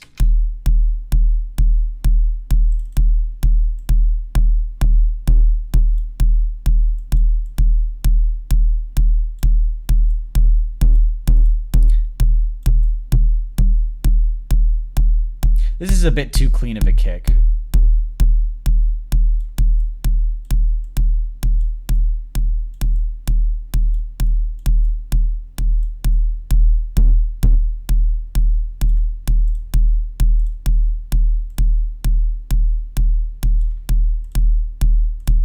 So it kind of doesn't have like enough harmonics throughout it. I probably could have used overtone GEQ just to help it out a bit. Vox and tone, overtone GEQ.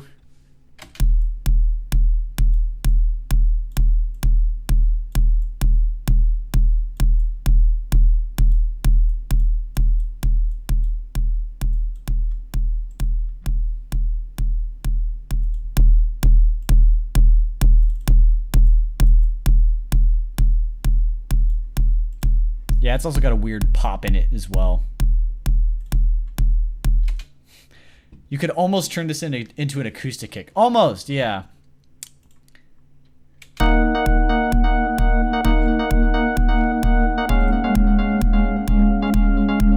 Okay, so now we have clipping through the roof, so we're gonna balance all these out.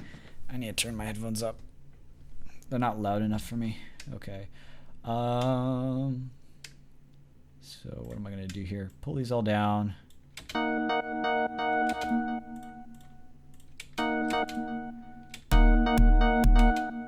And then we'll actually go through and we'll sidechain all this. So, oh, I haven't created my kick sidechain. Bus. Tavensi. You know what I'm going to try to do?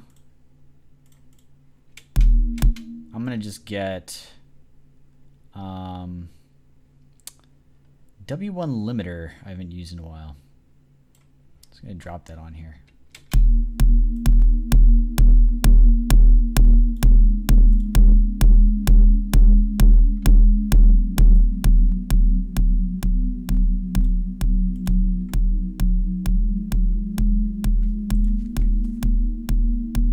It's a lot of sub.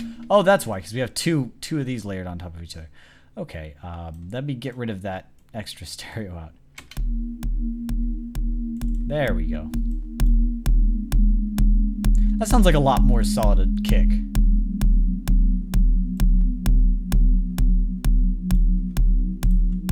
Okay.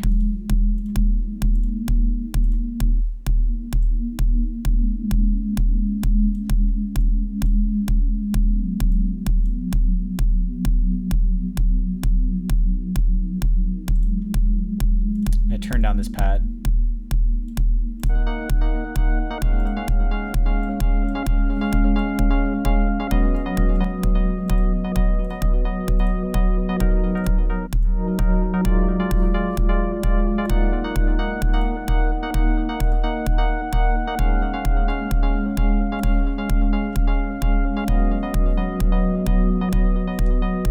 So now it actually sounds like a legit kick.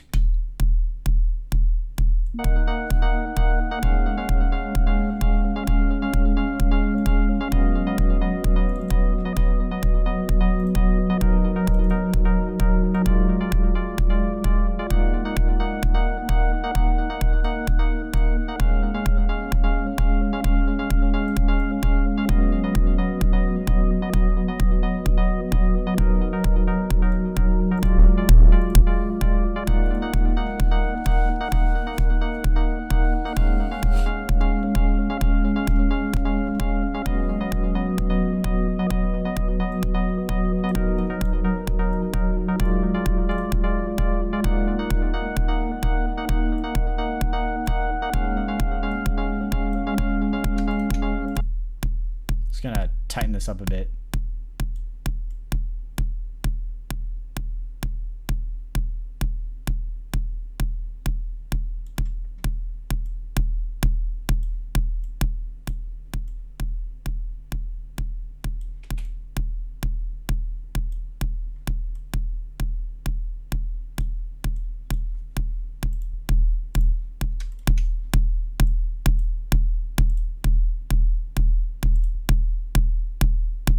It makes it cut through a lot more when I do it like this. I'm probably clipping at this bus though. Oh, I'm actually not.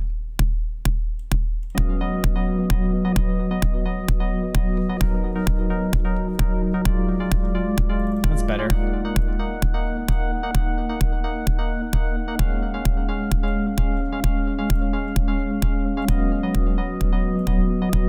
Really brings it to the front.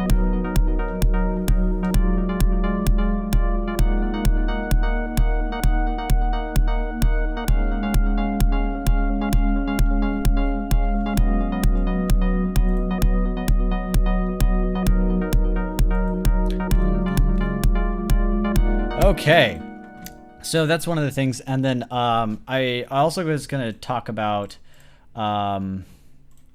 sample delay here, so we'll talk about that. So I'm just going to grab some samples. We're going to go to my claps.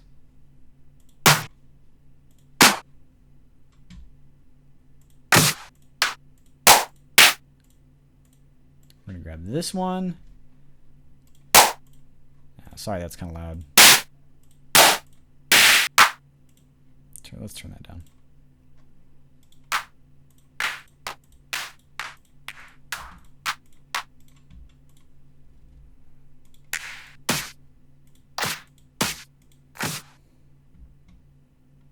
Okay, and then we're going to grab this one. So I'm using two different types. One's a clap and one's a clap and snare. What I'm going to do is I'm going to line up this clap snare because the way it is, if you look at the waveform, we go in and we see it actually has a weird kind of layout. And there's a certain spot on this. It's one of these peaks. I think it's this one. That's the actual snare hit. The other ones, it's either this one or this one, I think. The rest are kind of like a lead into the actual snare. And then we're going to put this one just right on the beat.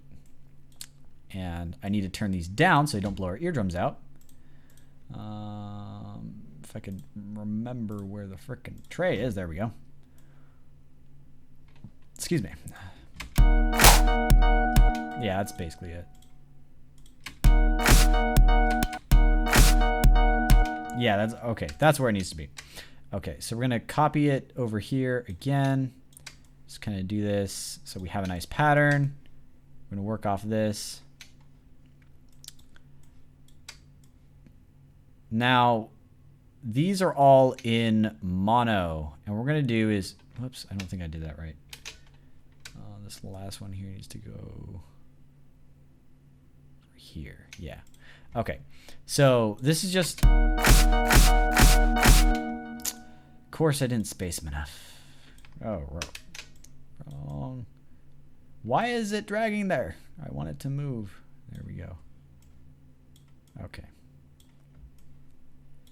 Yeah. This was not the optimal way to do it.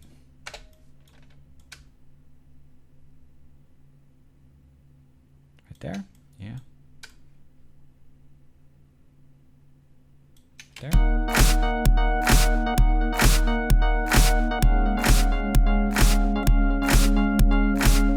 Okay, so this is how you use sample delay. For those of you that don't use sample delay, you may fall in love with it pretty quickly here. It's great. So we have 2 mono samples, and we want them in stereo so that this sounds big and awesome. So what we're going to do is we're going to take the second sample, which is just a pretty plain clap, and we're going to make it the stereo portion of this. And I put those in the wrong spot. There we go. So what we're going to do is we're going to use sample delay. And if we, just as a comparison, there's a few things we could do here. I just copied the wrong track. So if we get this sample delay plugin, what did I even put this on? Gentle pluck? Well, no more. Okay, here we go. Try this again. Delay, sample delay, mono to stereo. And what this does is it separates the left and right sides. So it'll sound like this.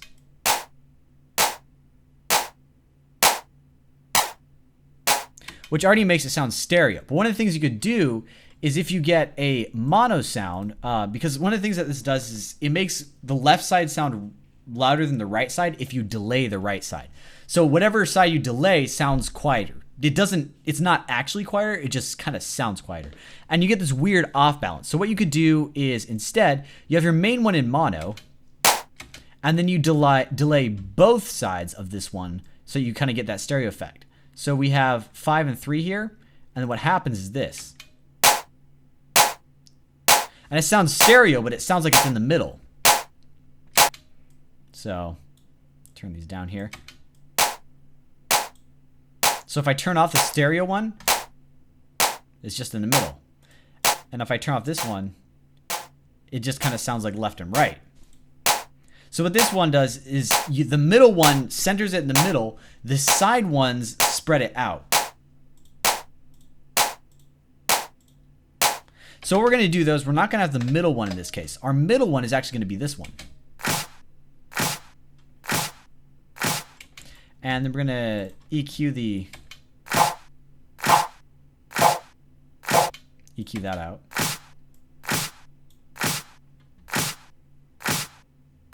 So we just kind of get the high end there. And then this one will probably EQ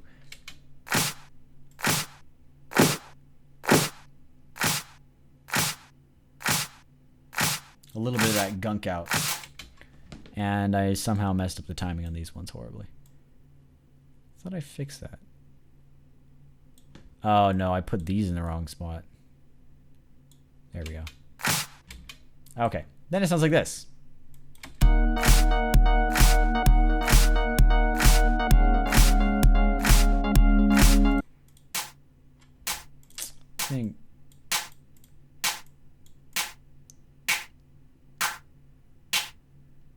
Find some of the harshness there, get rid of that.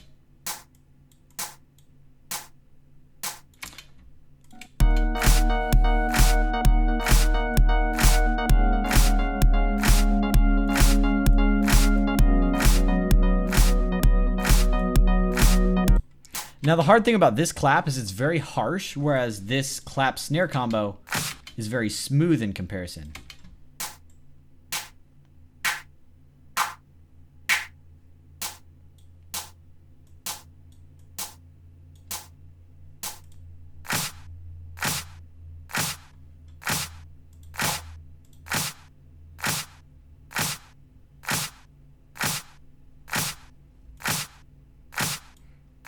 So I'm going to try now is I'm going to try distorting this. Distortion. See if we could smooth it out a little bit.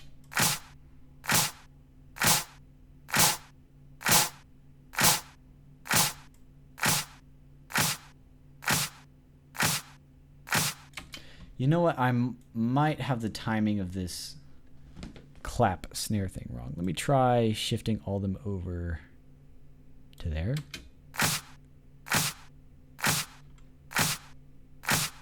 I think that's better.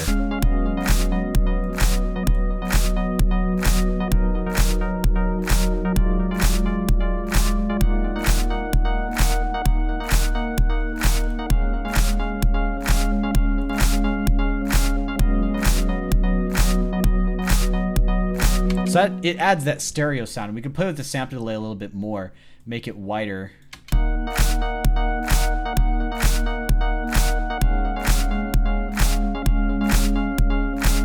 And I want to have fun with this.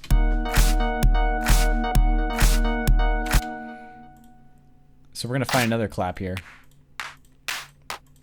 I think this one will actually work. And then what we're going to do is reverse this. File, functions, reverse.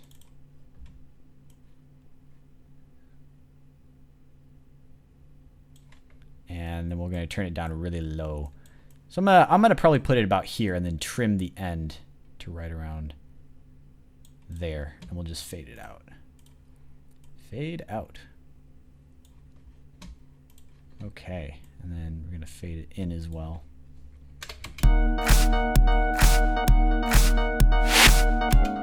I didn't turn it down.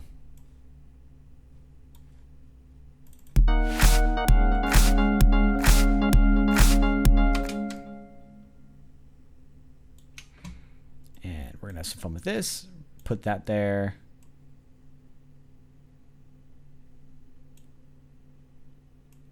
Yeah, put it like this.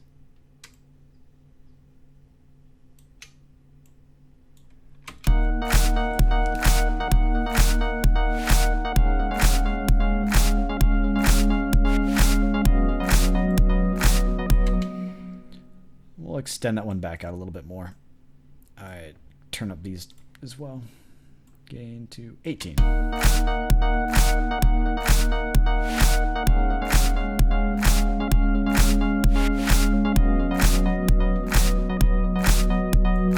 And we'll just copy those for the same duration loop here. So it's 1, 2 second there. Yeah. So it adds that nice ease in.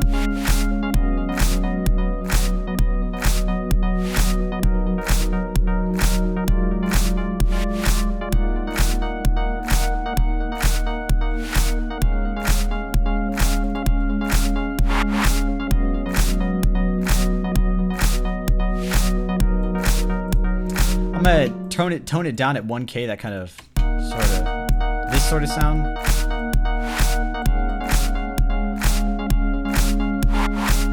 That sort of roughish sound, I'm going to turn down just a bit so it smooths it out.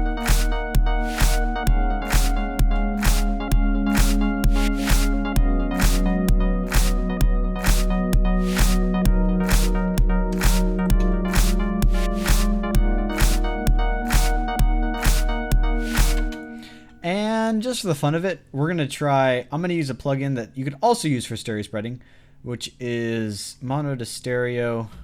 No. Yes. Spreader. No. Yeah. Yeah. It's basically like a sample delay and mixed with a chorus kind of. So.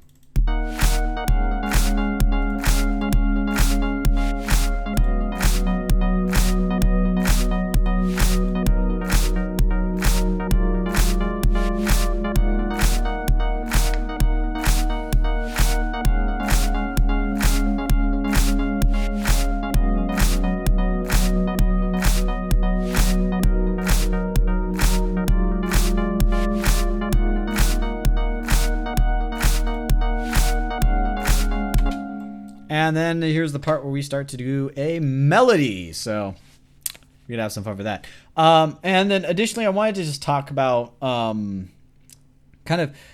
I can't really demonstrate this, but one of the things that I've already wanted me to talk about, which is worth talking about, is compressor and compression knee. So if we have a compressor, basically it starts to go up, and then at a certain point, the compressor will start to kick in.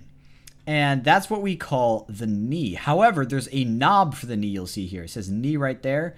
And we could actually change this. And what this does, it gives us the option to have no knee, which means that when it hits a certain point, it'll start compressing at this ratio. And that's basically for every, if I have it at 5, for every 5 dB, the original sound increases, the output sound will increase by 1. So it kind of slows things down. It's like division. So instead of, if you divide it by 1, then you just get the original thing. So when all the sound hits this knee, we start to divide it by whatever value that we have for a knee of 0. But if we increase the knee, what will happen is our ratio here is still variable, but it'll gradually, before the knee, you'll notice before we had it was like right at this intersection. If we increase the knee, what it does is it gradually increases the ratio as we get louder and louder.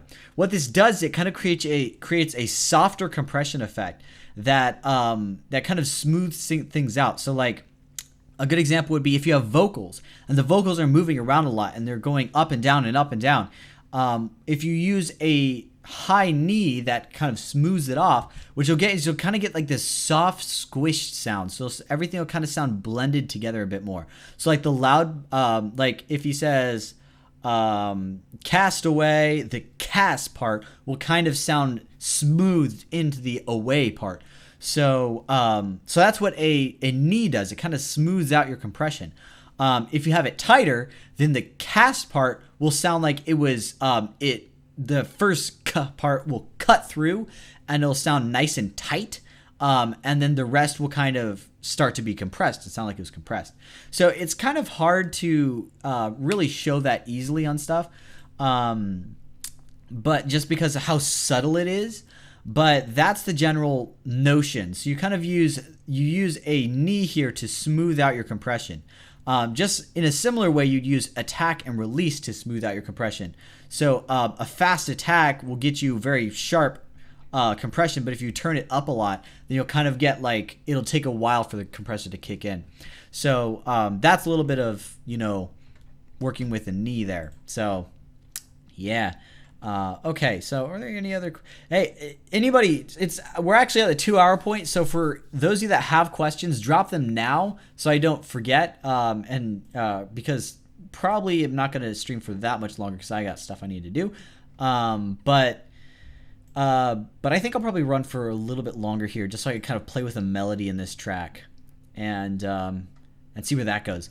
So. Sorry if I lost you guys when I was doing some of this stuff about kicks, just like designing a kick from scratch. But I'm sure some of you guys will think that's a useful thing to know, because when you actually start to go and get kick samples, okay, you sent me the link. Awesome. Did you send it on SoundCloud or YouTube? SoundCloud. I'm going to check SoundCloud first. Nope, didn't send it to SoundCloud, so it must be YouTube. Okay. So I'll check my YouTube page right now. But, yeah, like when you start to get kick samples and you start to mix and match, it's very similar concept. You kind of have like, you have the click, and then you have, which is typically these two. If I solo them, you could hear. This is the click. One was the stereo part. The other one was the more sharper part, and more sharper. Then you have this one, which is kind of like your tone. It kind of just sounds like a distorted ooh sort of sound. And then you have the main punch, which is that sort of sound. And then you have the sub, which is that. And that makes up a lot of your kick body. So that's the general premise when you start to mix and match other kicks. So let us see. Okay. Community. Messages. Okay. Let's see here. Why do I use Firefox? Why not? Firefox is awesome. Chrome is good too. It's just I started with Firefox back before there was really Chrome. You need to, if it's a private track, Skylab, you need to actually include, you can't just copy the address. You have to click the share link button or something like that. And then it'll have the Hokkaido radio edit and then slash and then like a whole bunch of random stuff. I need that. Otherwise I won't be able to access it. So, yeah. Okay. So, let's see what I could do here.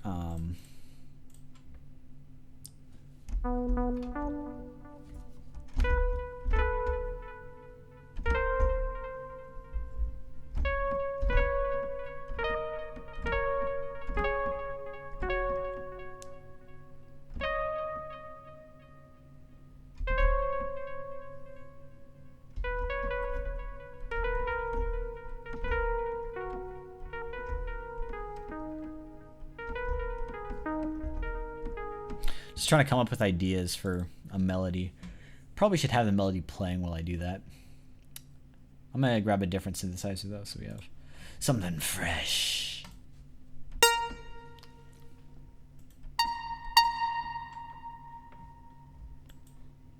Idea.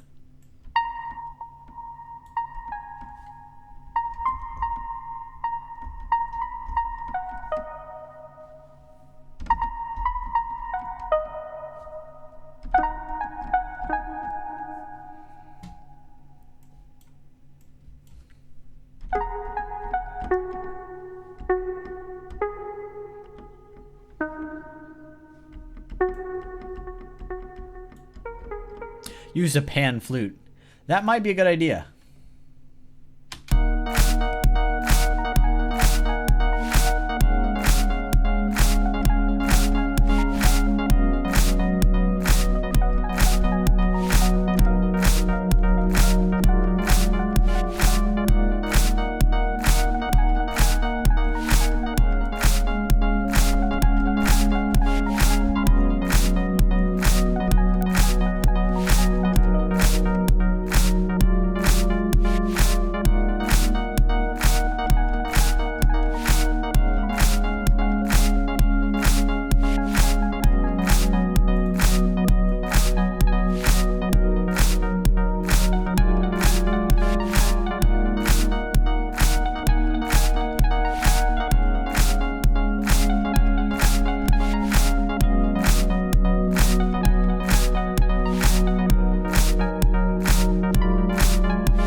Okay, so let's check out Skylab's track. Hopefully it shows up here. There we go. Okay.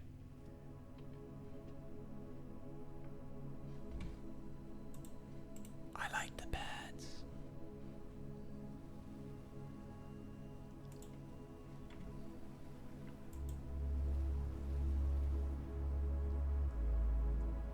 I'm gonna mute myself.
Okay, so there's a few things that I want to point out. I dropped it in here. Okay, let's see. So there are a few things that I want to point out that kind of bugged me a little bit. The first one is like this section from 13 to right around here, like just this general area. It kind of felt like too fast, and it was changing up in weird ways that weren't like that they didn't seem transitional. They kind of seemed like there were random changes. So let's see if we could show what's going on here. So I mean, this sounds great right now, but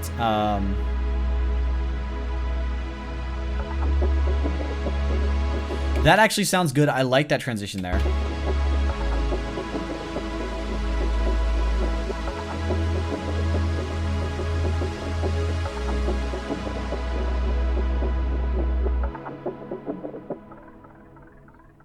So this is a little bit weird though, because you kind of have a gap here, and it doesn't work too well because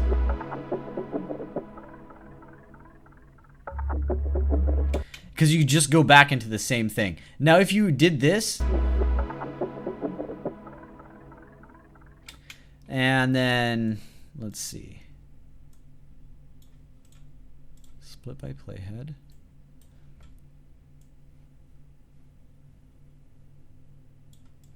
And then did that.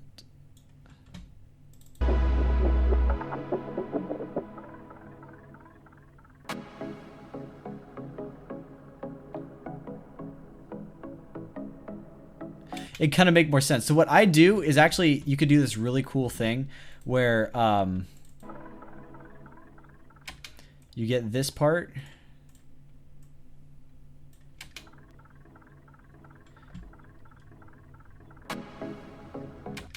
And then I need another audio track here. So you have that going there. Pull up automation. Boom.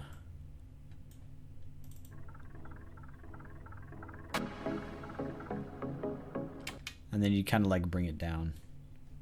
Something like that. So it just kind of goes like do do do do do do do do do do do do do do do do do.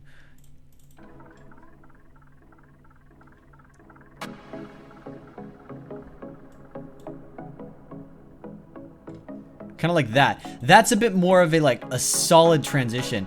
What you had before, it was kind of weird, to be honest. It didn't feel like it worked. It was like you know, you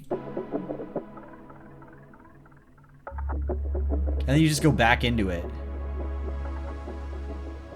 But you just go back into it only to kill it off again. So it's like this whole thing right here kind of feels weird. Now, another thing you can do is keep running this for a little bit, like over this whole region, and then like do this die off. So you have like that little loop there, just keep it going for a while and then do this die off. And then kind of either just kill it off completely, let it fade out, and then jump into this, which is not playing because of stupid automation. Or you could do what I did before and just kind of build it up. So that's like the biggest pet peeve of mine for this track. It's like, it doesn't sit well with me. Now there's a few other things. One of the things I noticed was when this was building up, this synth has too much around here. Has too much of that. So this kind of needs to be cleared up a little bit.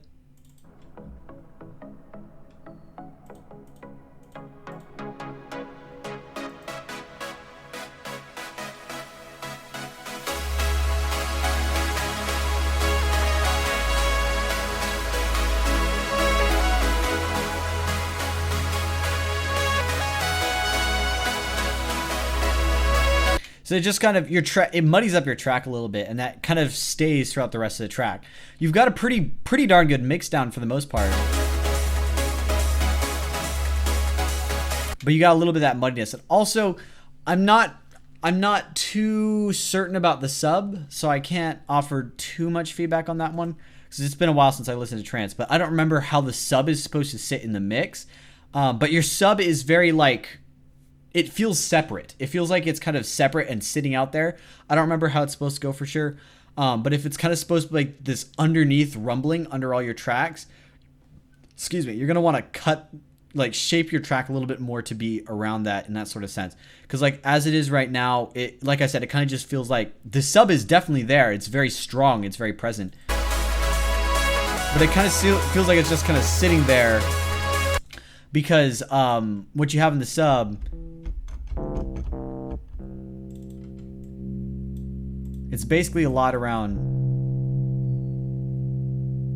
that sort of area where it's not actually like, this doesn't have any sub, but it's not like the actual true sub. It's just kind of like that upper bass sub that's very popular.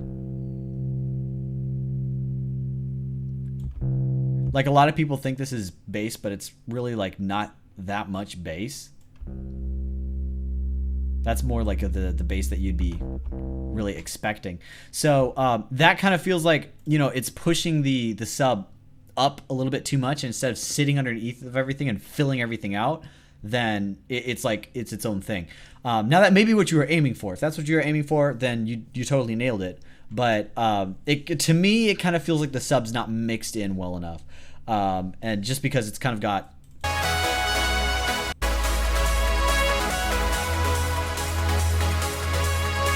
It's got too much ring to it in that upper high end. It's not like sitting as a sub underneath. It's more like a sub bass for the sake of being a bass line that kind of would stand out a bit more.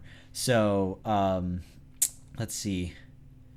Like for example, Synthmaster has a great one that really illustrates this. So if you actually search sub. Semi sub bass.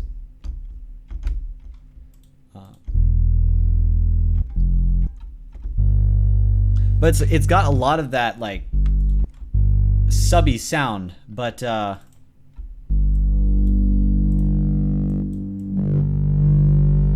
can see it really starts to distort when I pull it around there. I could actually pull up the analyzer as well. This is a terrible analyzer though.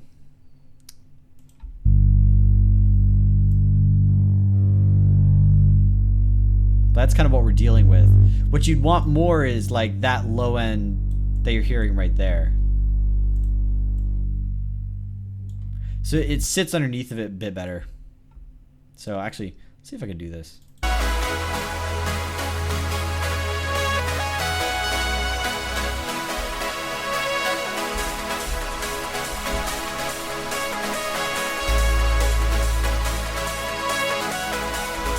So you can tell that's a pretty similar sub there, but if I get this in the right spot.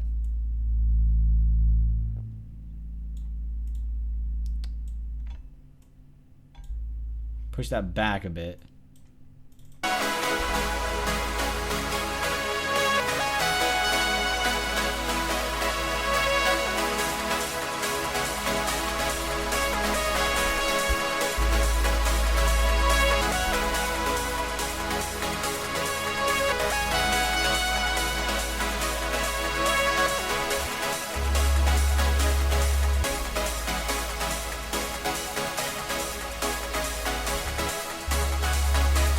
So yeah, yours is also a lot louder. I think that's part of it too, now that I'm noticing that.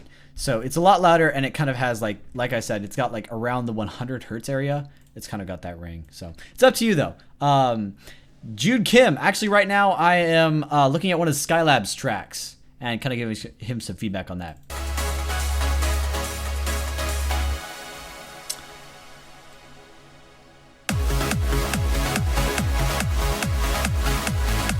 And then this one also, you got a lot of synths and it's creating some buildup.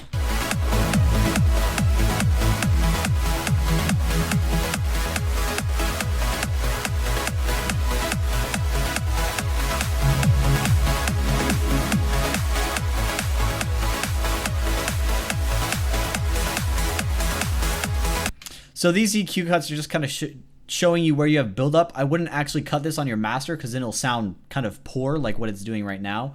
But these are the ones that, this is kind of like the area you need to be looking for buildup in your particular mix here. So.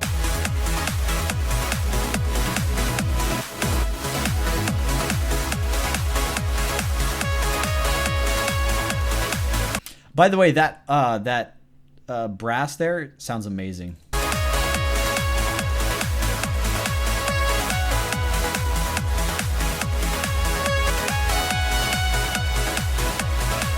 That sits really well. Good job on that. Okay.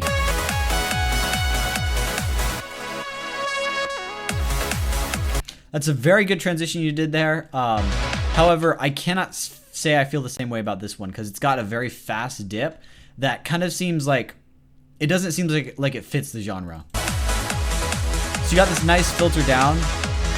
That sounds good. But then you cut it quickly and then go back up quickly, which is a little bit weird. Like I'm a lot more used to like things going like this.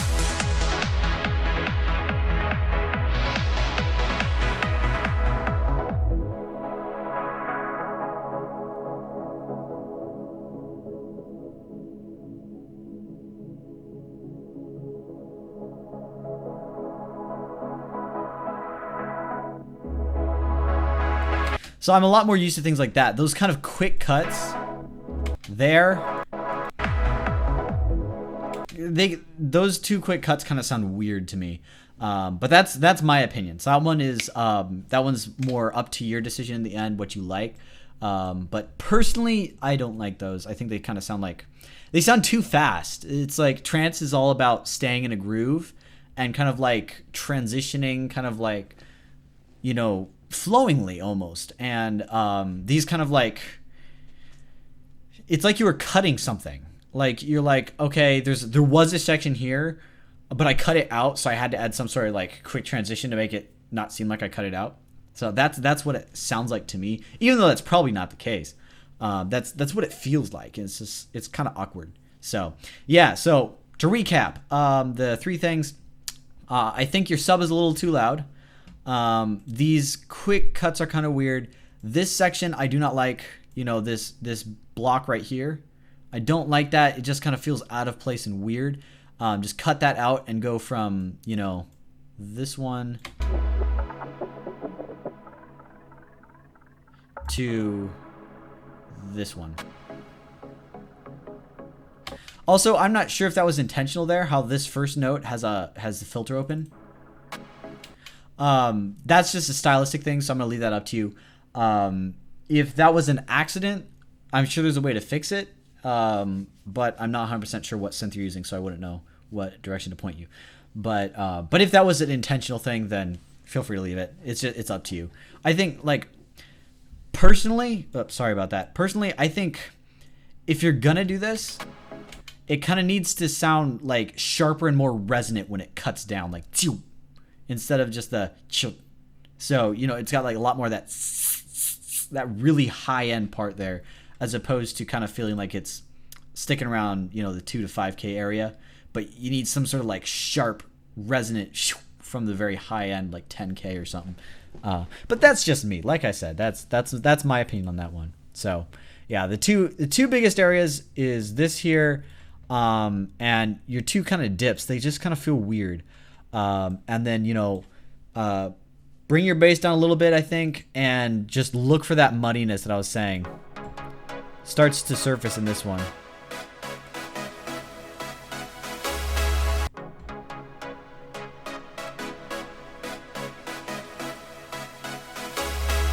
So just kind of clear that up a little bit. Try to like thin out and trim out of a synth what you don't need. So like if the synth, if you have a synth that's going to be covering your mids for the most part, then try to trim out some of your mids that are useless in some of your other tracks. Even if like that makes the track by itself feel kind of weak, you'd be surprised how you could actually layer weak tracks to get an amazingly full sounding mix. So it's just like, some people like to think on a track level, make sure each track sounds amazing, then mix them together. But there's a lot more to it because it doesn't matter how good the individual track sounds. What matters is how good the final mix sounds. So yeah, and then what you might even want to do is you might want to have it. You might actually want to switch synthesizers. If you want this one to sound really full, then you have that one, and then when you go into here, switch synthesizers to one that's EQ'd a little bit to make way for some of the other synths. So yeah.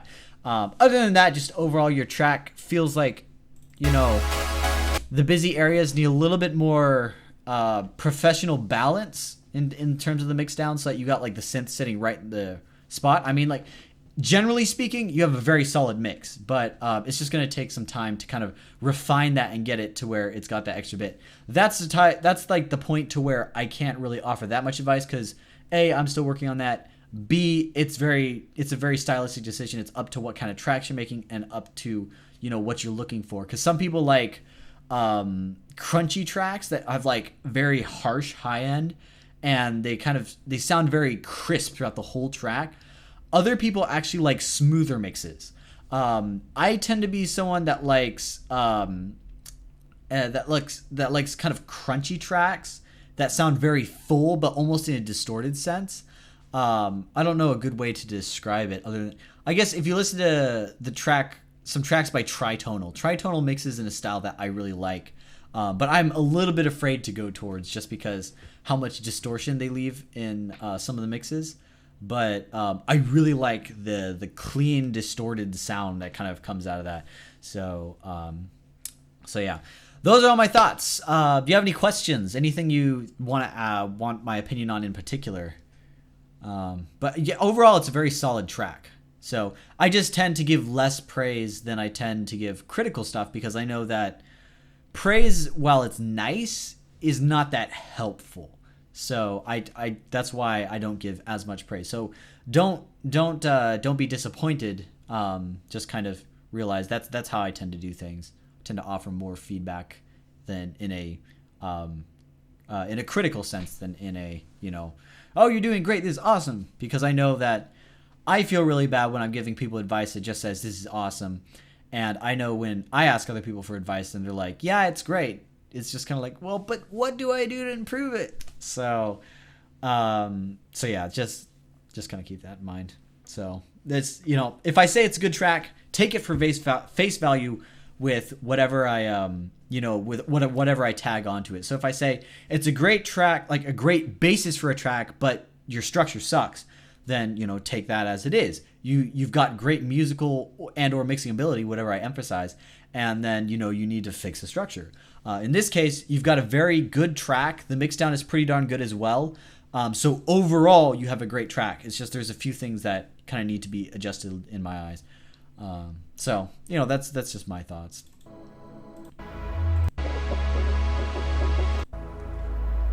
Yeah, your sub sticks out kind of like a sore thumb in these areas because it sits like it's almost like it's supposed to be a lead. It's so loud. So, yeah.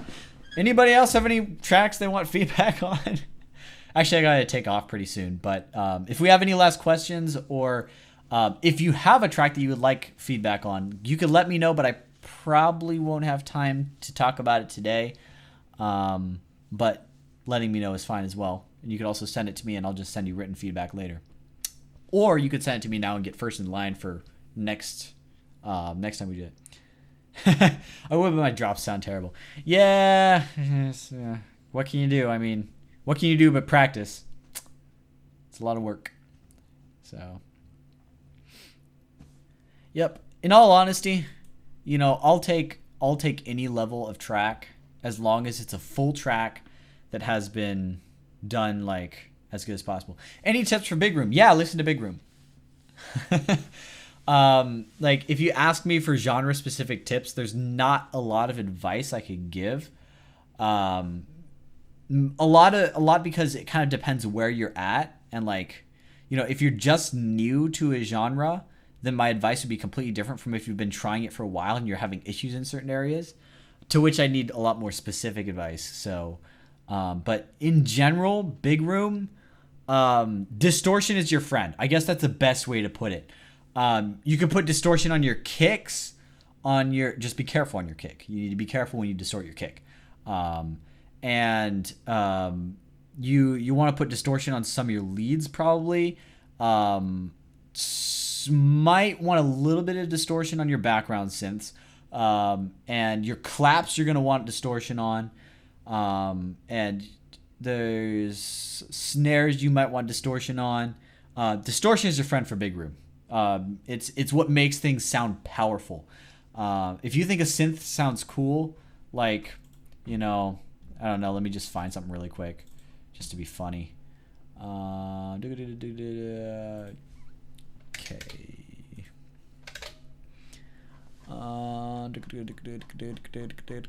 Come on.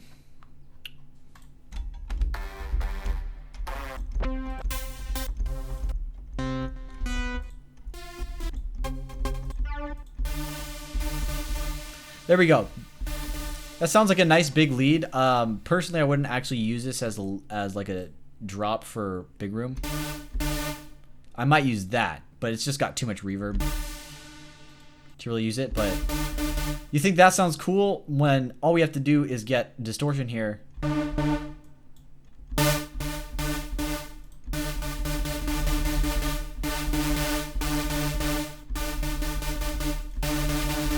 Now, the cool thing is, look at the volume level.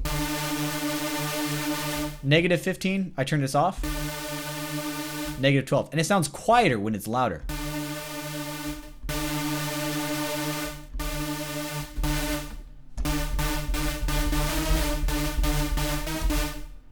So, yeah, distortion is your friend. That's my one big room tip of the day. So, can't offer that much more advice. Okay, well, it looks like we only got... Well, YouTube says there's only 3 people in the stream. So I'm going to call it quits for today.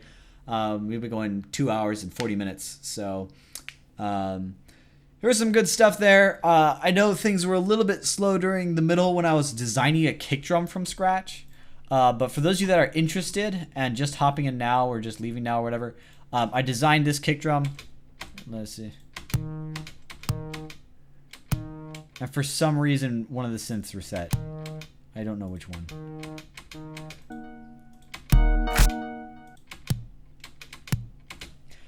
My sub reset. Of all synths to reset, my sub reset. Well, brilliant.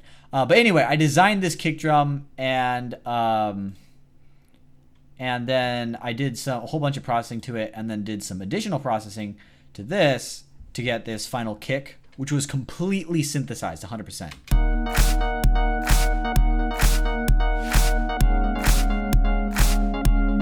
So that kick is 100% synthesized. I did not use any samples on that kick whatsoever. So if you want to learn how to actually synthesize a kick, that's you want to check that out. So yeah, feedback is really sometimes it's hard to find, but it is. I remember when I found someone. I actually got some messages from him today, but I actually found someone to swap and give feedback for. He's actually someone that I look up to in the sense to where I could give him my tracks and I know he'll give me feedback because he's better than me. But it's far and few between as you get further and further up. And also when you're just getting started to find people to give you feedback, because you always think that the person one step ahead of you is not going to listen to you because he's so much better. So getting feedback can be a little bit difficult, but it is a great thing. So you are welcome for that. And anytime, anybody, anytime, feel free to send me your tracks for feedback and I'll get back to you probably within a week. So yeah. And one final thing as I'm closing out, actually 2 final things. First thing, if you're popping into the stream sometime in the middle or end of it or whatever, because you don't know when the streams are, long story short, I mean, I've said it several times, it's 11 a.m. Pacific time on Tuesdays, but for those of you that, don't want to do the time conversion or you keep on forgetting or whatever, follow me on Twitter or Facebook. I'll always post there whenever I'm about to start a stream. Even if it's a weird one that's at an unusual time, that's where I will always do that. So follow me on Twitter or something like that if you want a notification as to whenever I start. So that's that. And the second thing was,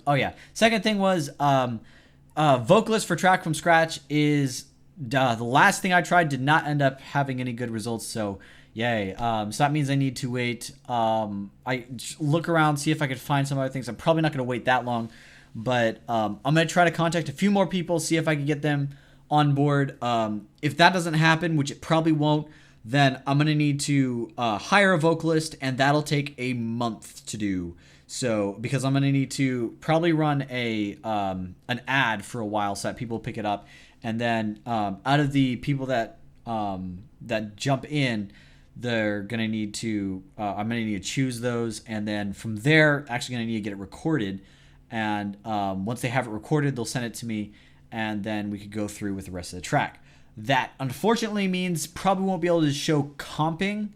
That is getting like multiple takes of a vocalist and showing you how to mix and match between them to get the perfect take. Because I have a feeling they're going to do that on their end, and they're not, because just the way that it kind of works when you hire a vocalist online, it's like these independent vocalists are going to send you just their vocal track because that's what they assume you're wanting. You're not wanting like 60 different takes with kind of good stuff and bad stuff to wade through. So they're going to send me their best takes and it just as one track, I imagine. And then that's what we're going to have to work with. So unfortunately, won't be able to do comping so much. I did a little bit of comping, not too much, back when I like tried to do my own vocals, which really flopped. But there's some stuff in there that you could learn from a little bit. I did some interesting tricks in that regard as well. But there's not going to be too much of that in general. So still looking for a vocalist. This time, I think I'm going to have to actually resort to hiring one. So it's going to cost me like $100 to do that. For those of you that are interested in getting a vocalist for your tracks, Vocalizer, Vocalizr, I believe. Let me just double check this. Vocalizer.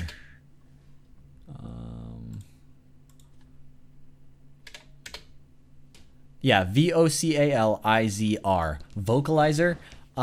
And that's where you could, if you have a track, you could post it up. And from what I've seen, pretty much all the